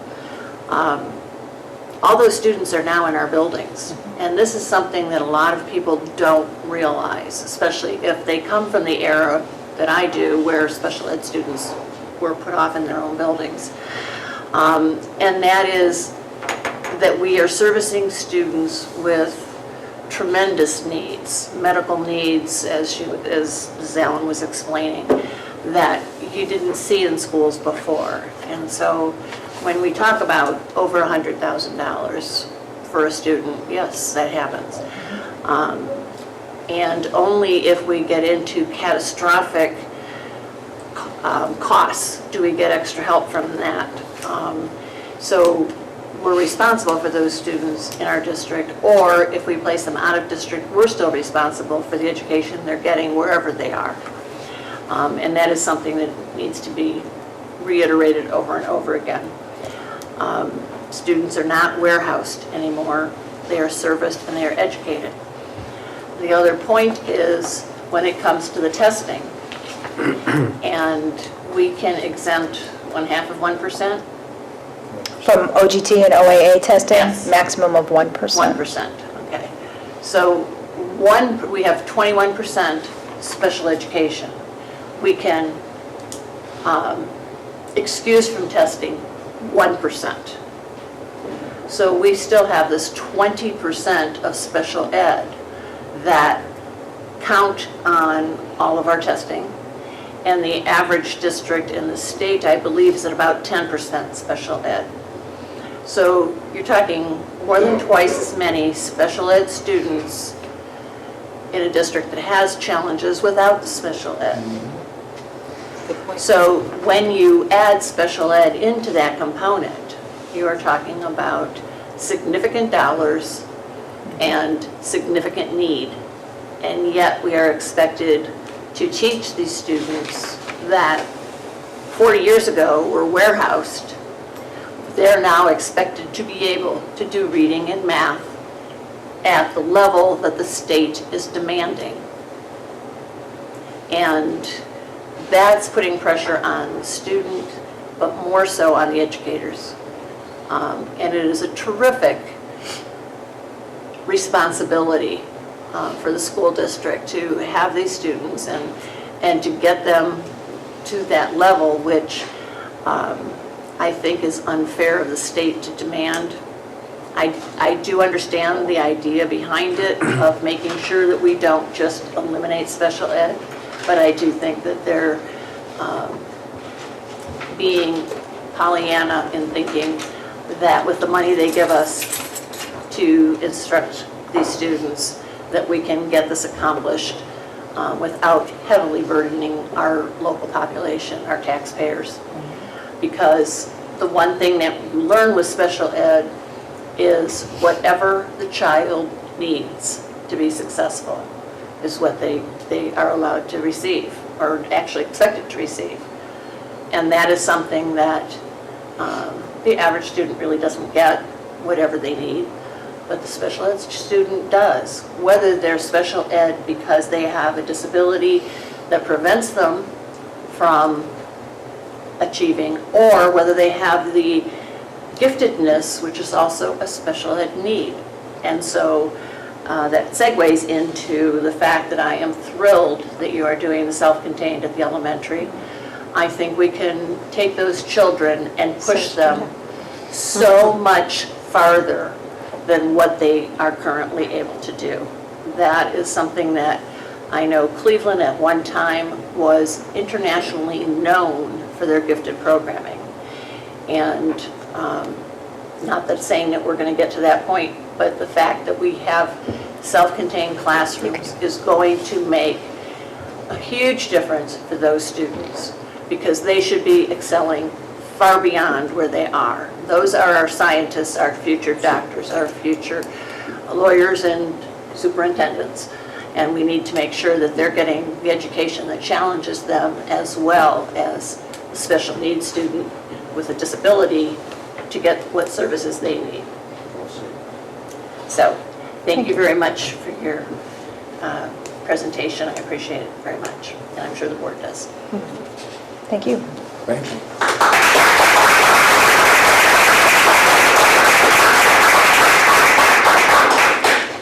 The final presentation I have for you, Madam Chair and members of the board, is our presentation on Race to the Top. And what I wanted Dr. Selico to do was to kind of give you an update as to where we are. You hear a lot about the Race to the Top initiative, and you hear a lot of components that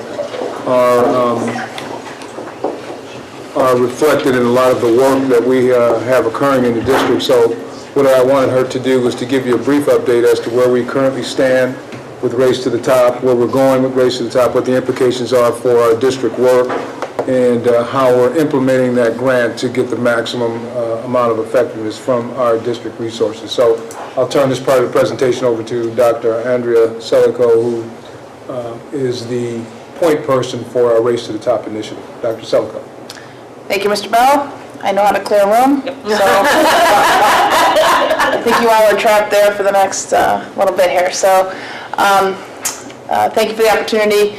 Madam Chair, members of the board, Mr. Bassick, Mr. Bell, it's a pleasure to stand here before you tonight to update you on the progress that we've made with Race to the Top. And I want to say that what I share with you this evening is not going to be an exhaustive list of the things we've been doing, but just rather the highlights of the different initiatives that we've been working on. So I was excited to tell you that our team members, I had 4 team members here with me this evening, but now, well, okay, I'm down to 3, that's okay. All right, so I have 3 members with me this evening that are part of our Race to the Top team, and just to give them all credit this evening, we have Mr. Bell, myself, Dr. Smilek, Mrs. Hardaway, who have hung in here with me, Bridget Cements. So those are our 5 administrators that are part of the Race to the Top team. And then we have Mr. Saywell, who hung in here as well, so I appreciate that. Sue Withers, Sue Amato, Melissa Norton, and Marcia Detliff. So we have, again, as a reminder, the team is comprised of 5 administrators and 5 teachers. And would also like to say, just yet again, of what a great team it is to work with, and that we really have had really tough decisions to make and tough topics to tackle, but we've done so together and in unison and had some great dialogue and conversation. So I do appreciate the work of my administrative team as well as our ETA members. So as we move forward, I just want to again remind you of where we are in the process. Again, Race to the Top is a 4-year-long process, and we are in year 3 of 4 years. So we are working with approximately $1 million budget. That number fluctuates just a little bit. We will be getting a little bit more money based on the fact that districts are still withdrawing from Race to the Top. So every time a district or several of them withdraw, then we get that little bit of money, but it gets distributed among all of the districts who are participating, so it doesn't come out to too much. But again, there are 10 members of our team, and we do meet monthly, and we are we do stick to we adhere to our schedule, and so we meet on a Monday for 2 hours after school, and we plug away at our different things that we're working on. And in addition to those monthly meetings, we've also been part of numerous trips. I've been to Columbus for updates. Most recently, we were at St. Michael Woodside, which is normally at the ESC, but it's a Race to the Top work session. So we received updates, our whole team went, and then that is where we do our body of work, which, if you note the documents and reporting, there's a number of things that need to be done in order for us to continue to receive funding and the assurances in which we sign off on. And so we are responsible for the scope of work. So each year we have to modify our scope of work to reflect the work that we're going to do for the next year, because there obviously will be changes based on new initiatives now that we have Common Core and just different things, the layout. So each year there's some tweaking and revising that has to take place. So we recently revised our scope of work, and I just uploaded it to our file. That's there's a department that houses our work, and that members from ODE can go in and check, make sure that we're sticking to what we said we were going to do. So the scope of work is there, and each year I'm responsible for uploading the budget as well, and projecting what we will spend next year and what we have spent and what we will do. And it's broken down in assurances, which I'll explain in just a moment. And then we're also responsible for uploading a professional development plan for each year. And we are required to answer a number of questions to validate basically the work that we're doing and to show that we are developing and growing our teachers and staff to become better in order to reach all of the assurance areas that we said that we would. And then finally, the progress monitoring tool every other month, which thankfully they changed it. Last year was every month, in which I had to upload a progress monitoring sheet to show every one of our goals, which there are about 50 of them. That we 50 goals? Yes, and I will not talk to you about every one of those because we'd be here all evening, but just in terms of communication and HR, and there's just so many components, so we have to address each one of those, and thankfully I've acquired some help from Mr. Lysick and my colleagues, because some of it we overlap in our work that we do, so I've had to involve other members of our administrative team to help me complete that task. So we upload it and then they monitor it and then give us feedback in terms of what we've done and any help that we need from them. Dr. Soko, can I Yes, say sir. one thing? I think to kind of, before you start looking at all those goals and thinking we have a lot of different things on the table, they're really compliance areas of the grant and things that we have to meet within the grant that are required in order for us to keep the grant under good standing. So there are certain requirements. You mentioned HR and some of those other components. So those are more of components or goals for us to achieve, because if we don't achieve them or don't meet them, then we're not in compliance in the grant. So when you look at it, it's not like we have, when you're looking at student achievement goals, we're really looking at compliance factors within that goal so that we can continue to maintain the grant under good standing. Okay, so the assurance areas in which we work are, you see there's no A. It's not because I don't know the alphabet. It's because assurance area A is really just the overarching background that you're required to sort of fill in there. So assurance area B is standards and assessment. Area C is using data to improve instruction. And D is great teachers and leaders. And I'll explain a little bit more as we go in, showing you accomplishments under each area. So with standards and assessment, we've been doing a lot of work, and you've heard from Mr. Lysak and Mr. Schweitzer and the presentations that we've been talking about the Common Core alignment and curriculum mapping that has gone on to make sure that we are up to date with the Common Core and making sure that we're educating our teachers and how to use it, as well as how to align in the process of aligning our curriculum mapping with the Common Core. And so we use MyAtlas as that tool.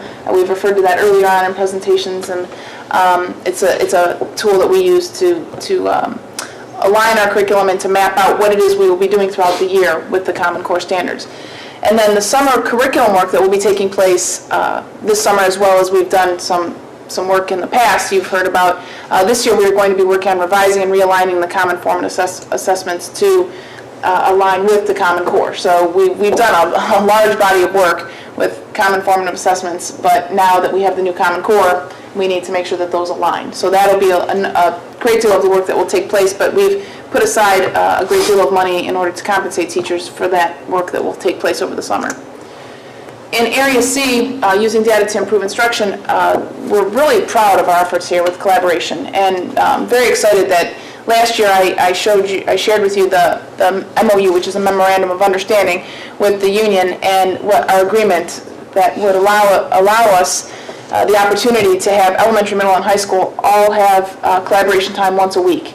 So we're very happy about that. It's working very well. There's an allocated amount of time in the mornings and at the high school in the afternoons, but every department, every grade level, and every building is having that time to collaborate, for teachers to collaborate, come together in those teacher-based teams that you often hear about, and share data, and then use that data to drive their instruction. So all of that is taking place, and that was really a result of, even though we had it in place, it was sporadic and it was inconsistent, and so this has now got us to a place where we are consistent K-12 in our movement to become even better at collaboration.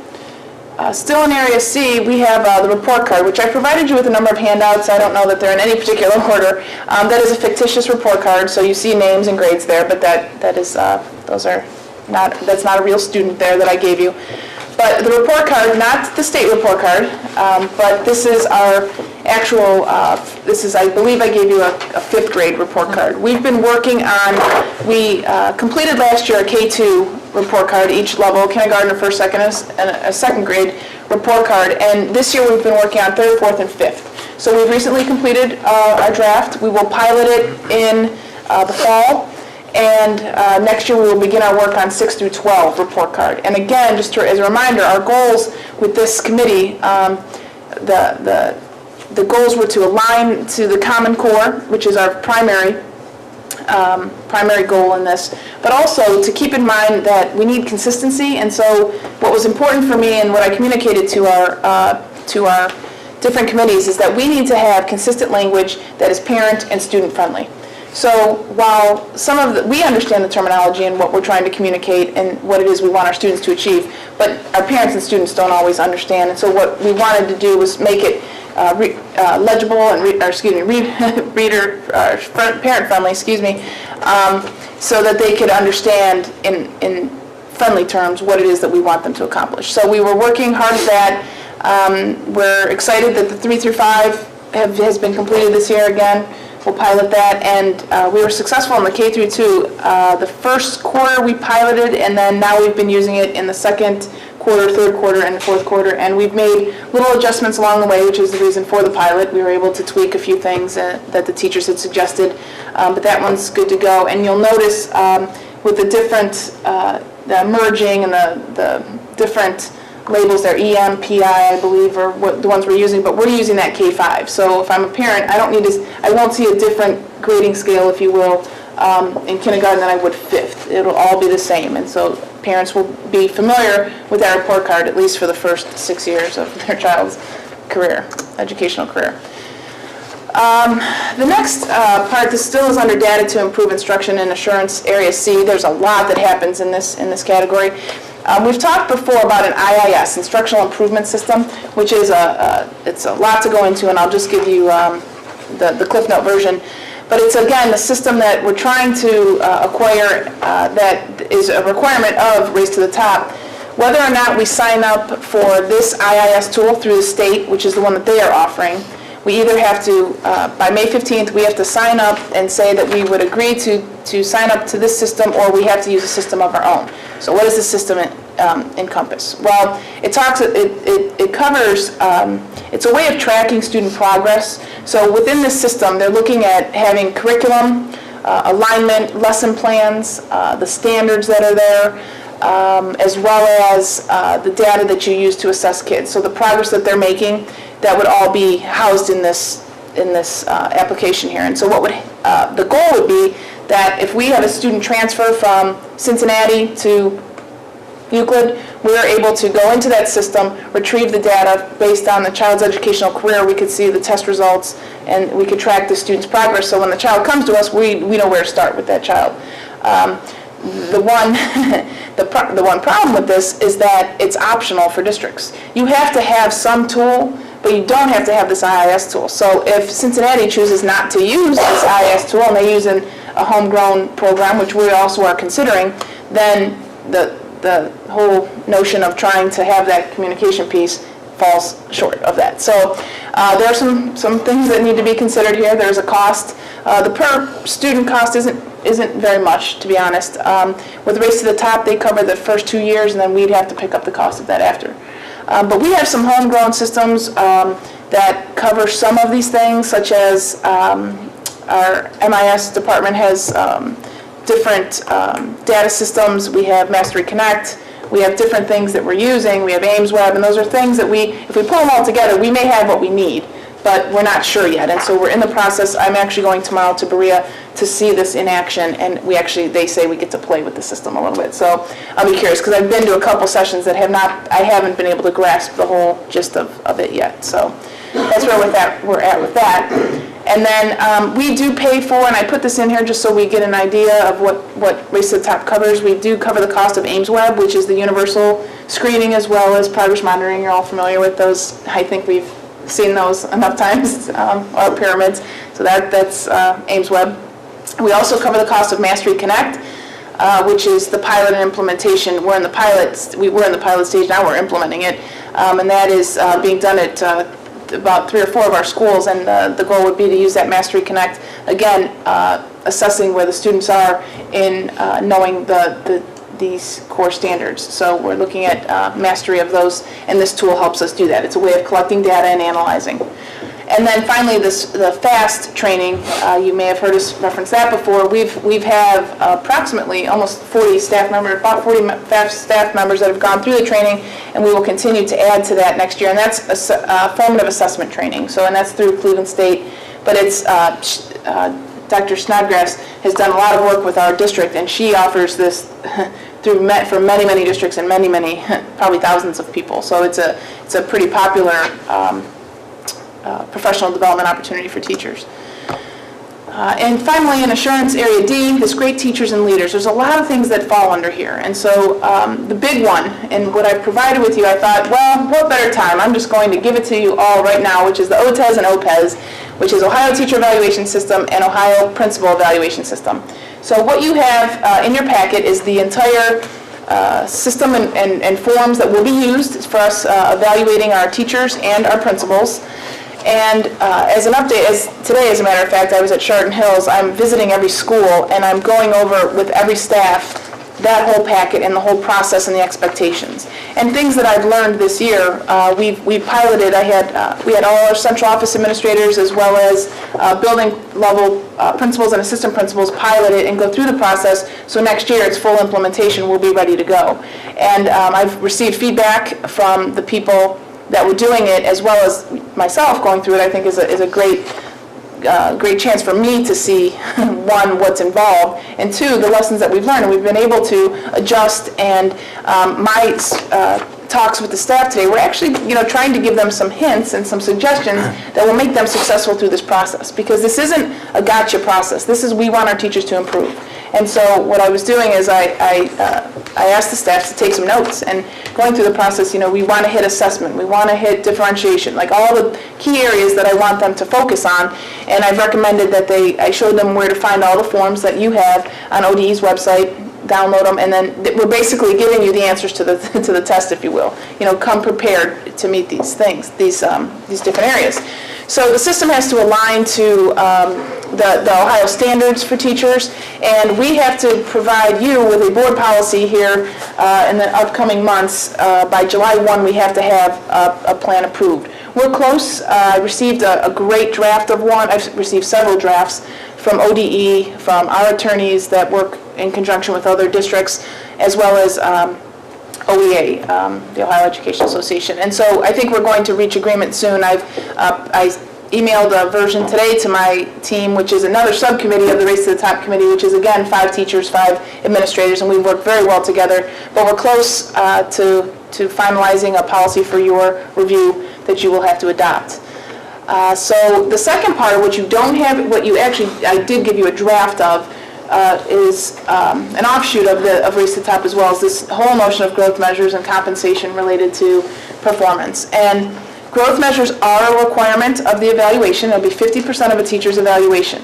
I provided you with a draft of what we've reached, and I'm not going to talk about it only because it's still in the negotiation stages, if you will, but I provided you with a draft that will be put to vote tomorrow with the teachers to see if they agree, then we'll proceed, and I can give you more of the details. But essentially, you're looking at 50% of the growth measures can be a variety of things. Value added has to be included. If you are a teacher in a subject area that teaches value added, has a subject matter, which is math and reading, you must use that as 50% of a growth measure in 2 years from now. Next year, you can phase it in. It has to be the majority of that 50%, so it has to be about 26%. Or it can, in the next year, it'll have to be the 50%. Those are teachers like a 7th grade math teacher, an 8th grade reading teacher, for example. They only teach math, they only teach reading. Now, on the other side, you have a 4th or 5th grade teacher who teaches math and reading. Well, they teach science and social studies, for example, so there's 4 subjects. So the 25% actually only take the math and reading, and they're going to come up with a composite value-added score, they meaning ODE and this other system that's going to calculate all this. But that can be 25% of it, and the other 25% then can be vendor assessments such as Ames Web, or what they call SLOs, which are student learning objectives, and those are created by teachers, and they're to stretch the learning of kids. And it's you collect some baseline data, and then you form goals based on what you start with and where you want to end. And there's a whole process for that, which I won't go into. I can another time. I'll be glad to answer any questions. But there's a lot to this. So we provided you with a draft of what we're looking at. There's a shared attribution component, which means that we're all in this together kind of a thing. And so we've had a lot of discussion around that, and a lot of districts are going to that, meaning value-added, district value-added, or building value-added, those types of things. So I'll be glad to give you more details at a later date. And in addition to in this process, and you have a copy of this, there's a revised plan of assistance, which is an improvement. They call it improvement plan. In our district now, we currently call it a plan of assistance. So teachers who are struggling would go on a plan of assistance. In this plan, it's called an improvement plan. There's also, I'm pleased to tell you about our new tenure plan. You've heard me talk about this before, and I provided you with a copy of that. And what you will see is a much more rigorous plan and requirements for tenure. Currently, it's meeting a teacher that had a license prior to 2011, because there's now new requirements where you have to teach at least 7 years if you received your license after that date. But prior to that, it was only 3 years of teaching. A master's degree or 30 hours, and then a principal recommendation. So it could be as simple as from the principal, this teacher does a good job, they met the requirements, I recommend tenure. Well, we're eliminating that, and that can happen at any time of the year currently under our current structure. Now we have one date you can apply for tenure. I provided you with the application in which they have to talk about attendance, any discipline that may have occurred, courses that they've taken, leadership roles. Please produce 3 years of evaluations for the committee. We have a committee that will now be comprised of 2 ETA and 3 administrators. The ETA members will basically be there to sort of supervise the process, but administrators will make the recommendation to me, or I'll probably be on behalf of Mr. Bell, and I'll share the information with him, and then he will ultimately have the decision on granting tenure. But it comes through a committee's recommendation. So you'll see it's much more rigorous. And I would like to say, too, that the teachers really were instrumental in adding input to this. They felt that teachers needed to be held accountable. So this wasn't coming from administrators, this was coming from ETA as well, agreeing that tenure shouldn't be a rubber stamp. It should be earned. And so I'm pleased that to produce this product for you, and be glad to answer more questions on that as well. So I've provided you handouts with copies of all of those. Also in Assurance Area D, you heard me talk about shared attribution. Well, I look at gain sharing as in a similar fashion. And so last year, if you recall, I provided you with the MOU this year, which is the agreement. Last year we had a little bit different. We had four schools that were awarded this gain sharing. So there were 5 goals that were presented to them, and they had to meet at least 3 out of the 5. And it stayed in place this year, but it's just the goals are different. They were all related to the school report. They are all related to the school report card, meaning you have them in front of you. Student attendance, graduation rate, your rating on the report card, continuous improvement, etc. Performance index related to those types of things. So if a school together, collectively, again, gain sharing, meaning everyone together, meets 3 out of the 5 goals, they will be given an awarded money stipend in the fall, and so we have to wait because we have to wait to get our report card. So this last September, we awarded teachers for the previous year. So same pattern in September, we'll award the schools, and we have allocated $63,000 for that. With a maximum, teachers can get a maximum of $400. Last year they got $383 each. And so depending on how many schools, last year we had 4, and so you take the number of teachers, it's just pure division. You divide by the number of teachers for the 63,000 and you arrive at a figure that they all share. Resident educator has been going well. It's in our 2nd year, and I oversee that program.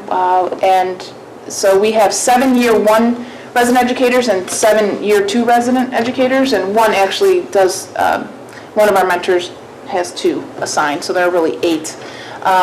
But there are trainings that they go through. I have them enrolled in a consortium through the Educational Service Center through the county that keeps them on track. And I meet with them as well 3 or 4 times a year. I have a meeting coming up, and we're going to prepare them for the end of the year requirements. And then I have to report to the state that they have met the requirements. I essentially go through all their forms. I have one-on-one meetings with them and make sure that they complete everything, and then I sign off. And we have a conversation about what did you learn, what do you still need to work on, how can we improve. Each year I go and observe the resident educators just to let them know that I'm going to be there, and I offer suggestions if I see things that that they can improve on. And we've had some good conversations, and it's a good experience, I think, for them as well as me. And so now we're planning for year 3. Teachers will now be able to, they have to take a test. So the resident educator for our program is a 4-year program, as a reminder. And so year 1 and year 2 actually mirror one another. It's very similar. It's a lot of observing. They go observe, they are observed, they see exemplary teachers. Then there's a lot of paperwork involved. I often feel for these young teachers coming out of college trying to keep their heads afloat just being a teacher, and then you add all of this and meetings on top of it. And so we're trying to give them as much support as we can.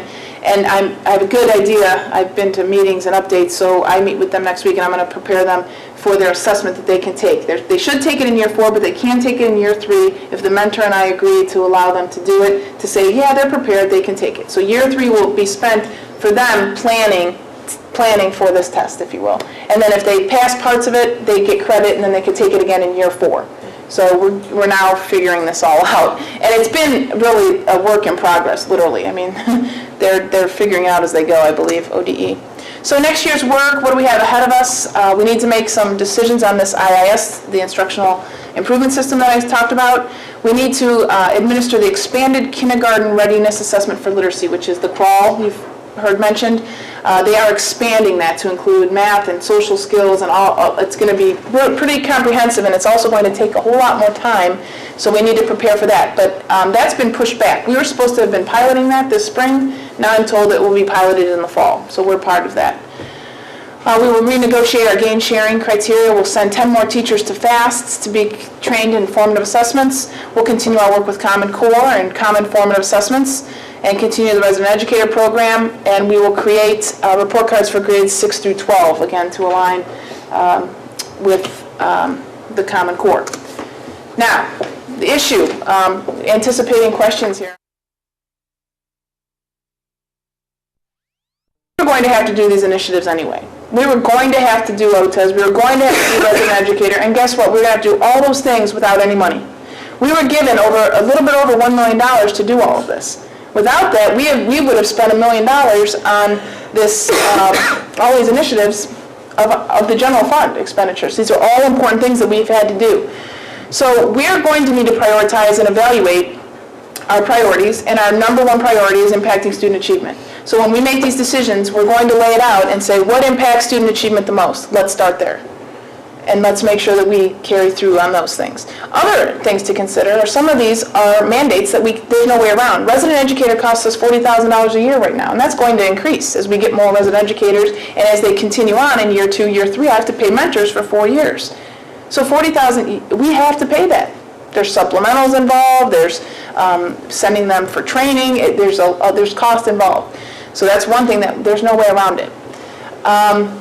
So the other thing that I'm trying to do in this next year and even now, I'm getting quotes on things such as Ames Web, Mastery Connect. Can you give me a better price if I will agree to pay you 2-3 years out? And Mr. Isaac's been helping me on that. We just signed up with Mastery Connect. We're working on getting a 3-year agreement at a cheaper cost that I can use Race to the Top money rather than just paying 1 year. I'm going to try to pay it up front for a couple years to buy us a couple years with Ames Web and Mastery Connect, etc., My Atlas.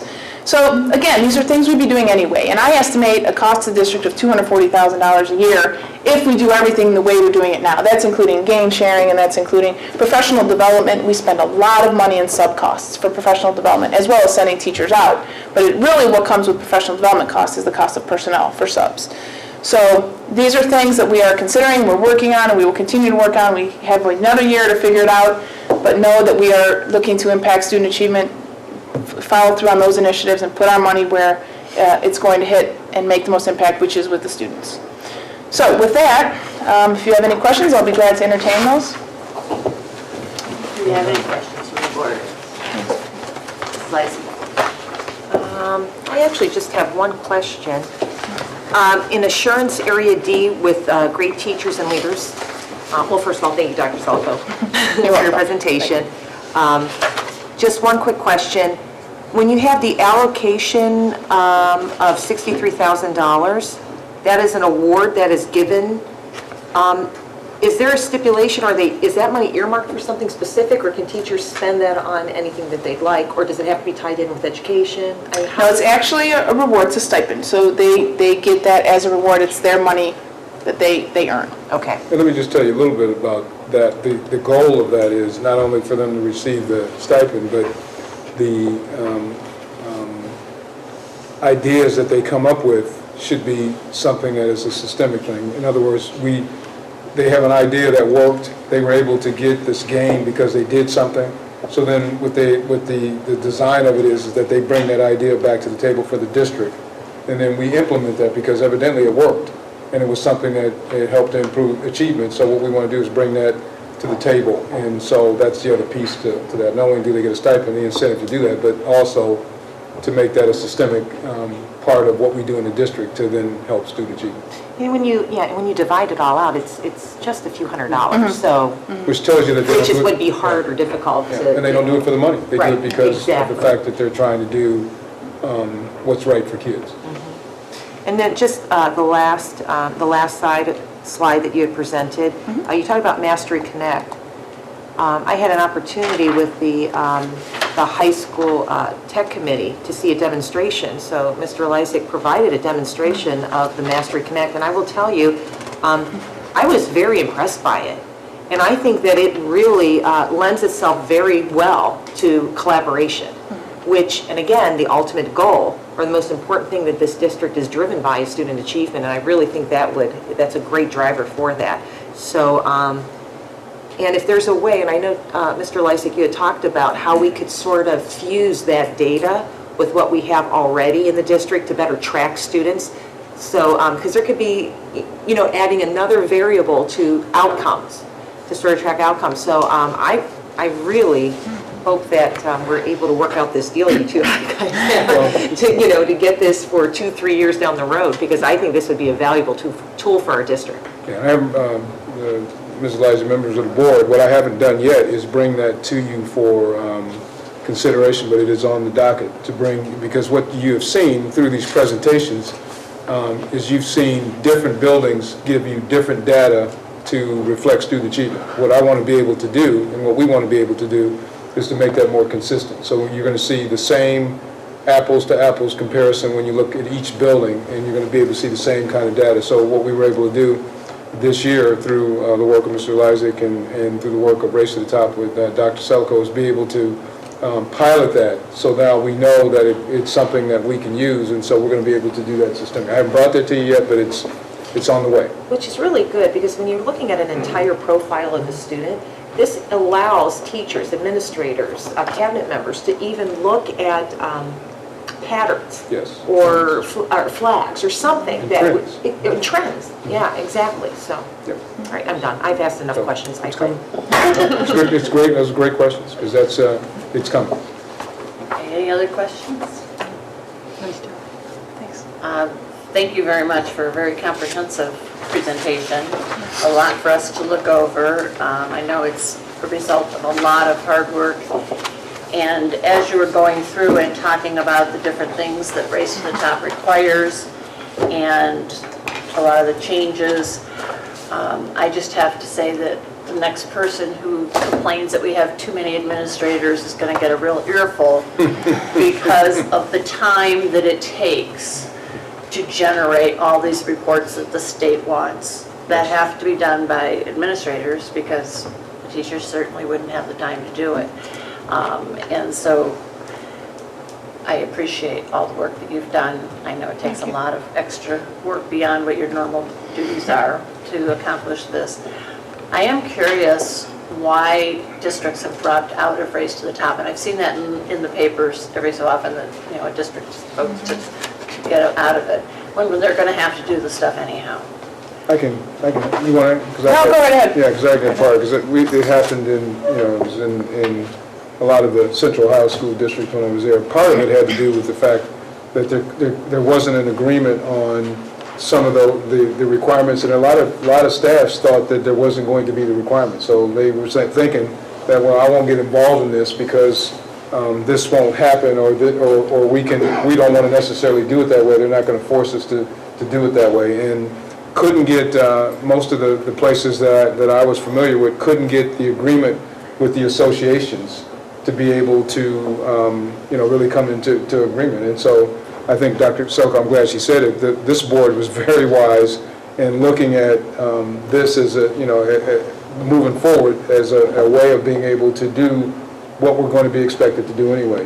There was conversation about park assessments, but that really wasn't anything solid. Now that became solid, so now all these things are now taking place. And there's always a tendency to think that these things will pass in time. This too will pass, and it didn't. And so now people are scrambling to try to do some of the same things. And as Dr. Selko alluded to, they have to do it at a district cost and not have the flexibility to be able to pilot some things like we've been able to do. So, like I said, I think it was great insight on the board to be able to look at that. And I also have to say, with Dave here and with the association, the teachers to come together, because it doesn't work unless the staff comes together and gets the buy-in and understands that we're trying to work together. It isn't a us versus them mentality. We're working together to do what we can for students. So the combination of the board insight and the staff really buying into that and really looking at it as a effective way to help kids, and that was what it's all about, to be able to help students. So that's what I know about why some districts didn't do it and why the ones that have are. And the last thing is just some of the, she talked about 50 goals. There's certain parts of this, the compliance areas that some districts weren't comfortable with. They didn't want to do this, they didn't want to be prescriptive. They wanted to have some flexibility, do some other things. And with Race to the Top, if you have some insight, and Dr. Selko's done a great job, there are ways to have that flexibility, but you have to still, it's their money. There's certain things that you have to be responsible for. So, that's just what I know. Well, if we have to do it anyhow, I'm glad we're doing it with their money. Yes. Absolutely. It's nice to have something from the state that Yes. kind of gets funded, because as you said, we have to continue on without the additional funding. But when is, I mean, are there phases to this as to what has to get done? Or is there a certain, like, this will be done whatever school year? Yeah, we are required to come up with a plan for each year. And so part of the progress monitoring tool that I have to fill out, sometimes I'm off, it'll say, are you on track or are you off track? And if we're off track, it's okay, but you have to say, what will you do to, recoup time or whatever it is that why you're behind. And sometimes it's the state that's making you behind, because like crawl, for instance, we should have already been piloting that this year. The IIS should have been piloted last year. Well, we're waiting on the state. So those are my off-track responses are, I'm waiting on ODE because we can't move forward. So, but yes, there are certain timelines, and then by the end of year 4, we have to have everything complete. Right. And we're right on track. We're doing very well. Well, when do the other school districts that aren't a Race to the Top district have to comply? They have to comply with, there are different dates for different things. So OTES, we were having this conversation today. Someone had asked me if Race to the Top districts have to take on OTES next year. I thought the answer was yes, but I'm not quite sure if it's next year that they pilot and then the following year they do it, because I'm so entrenched in all I know is what we have to do, and so my world revolves around Race to the Top. I'm not sure, but I can help you with that. Part of it will center around when their contract ends. So what happens is they're under contractual agreement for, if it's a 3-year contract, and that's why you saw a lot of districts go a year ago to try to have longer contracts so they could be within that contract and not have to be in, because the negotiated agreement would then trump anything that is within that, was outside that window. So as soon as that contract is over, then at that particular time is when the initiative will start. So it could be different depending on a school district and where they are with their contract. that's correct. That's one example. Resident educator, for example, they've had to implement right along with us. There are just different things that there's no way around them. Right. So, Thank you. you're welcome. Thank you very much. Thank you. Good job. Great job. Thank you.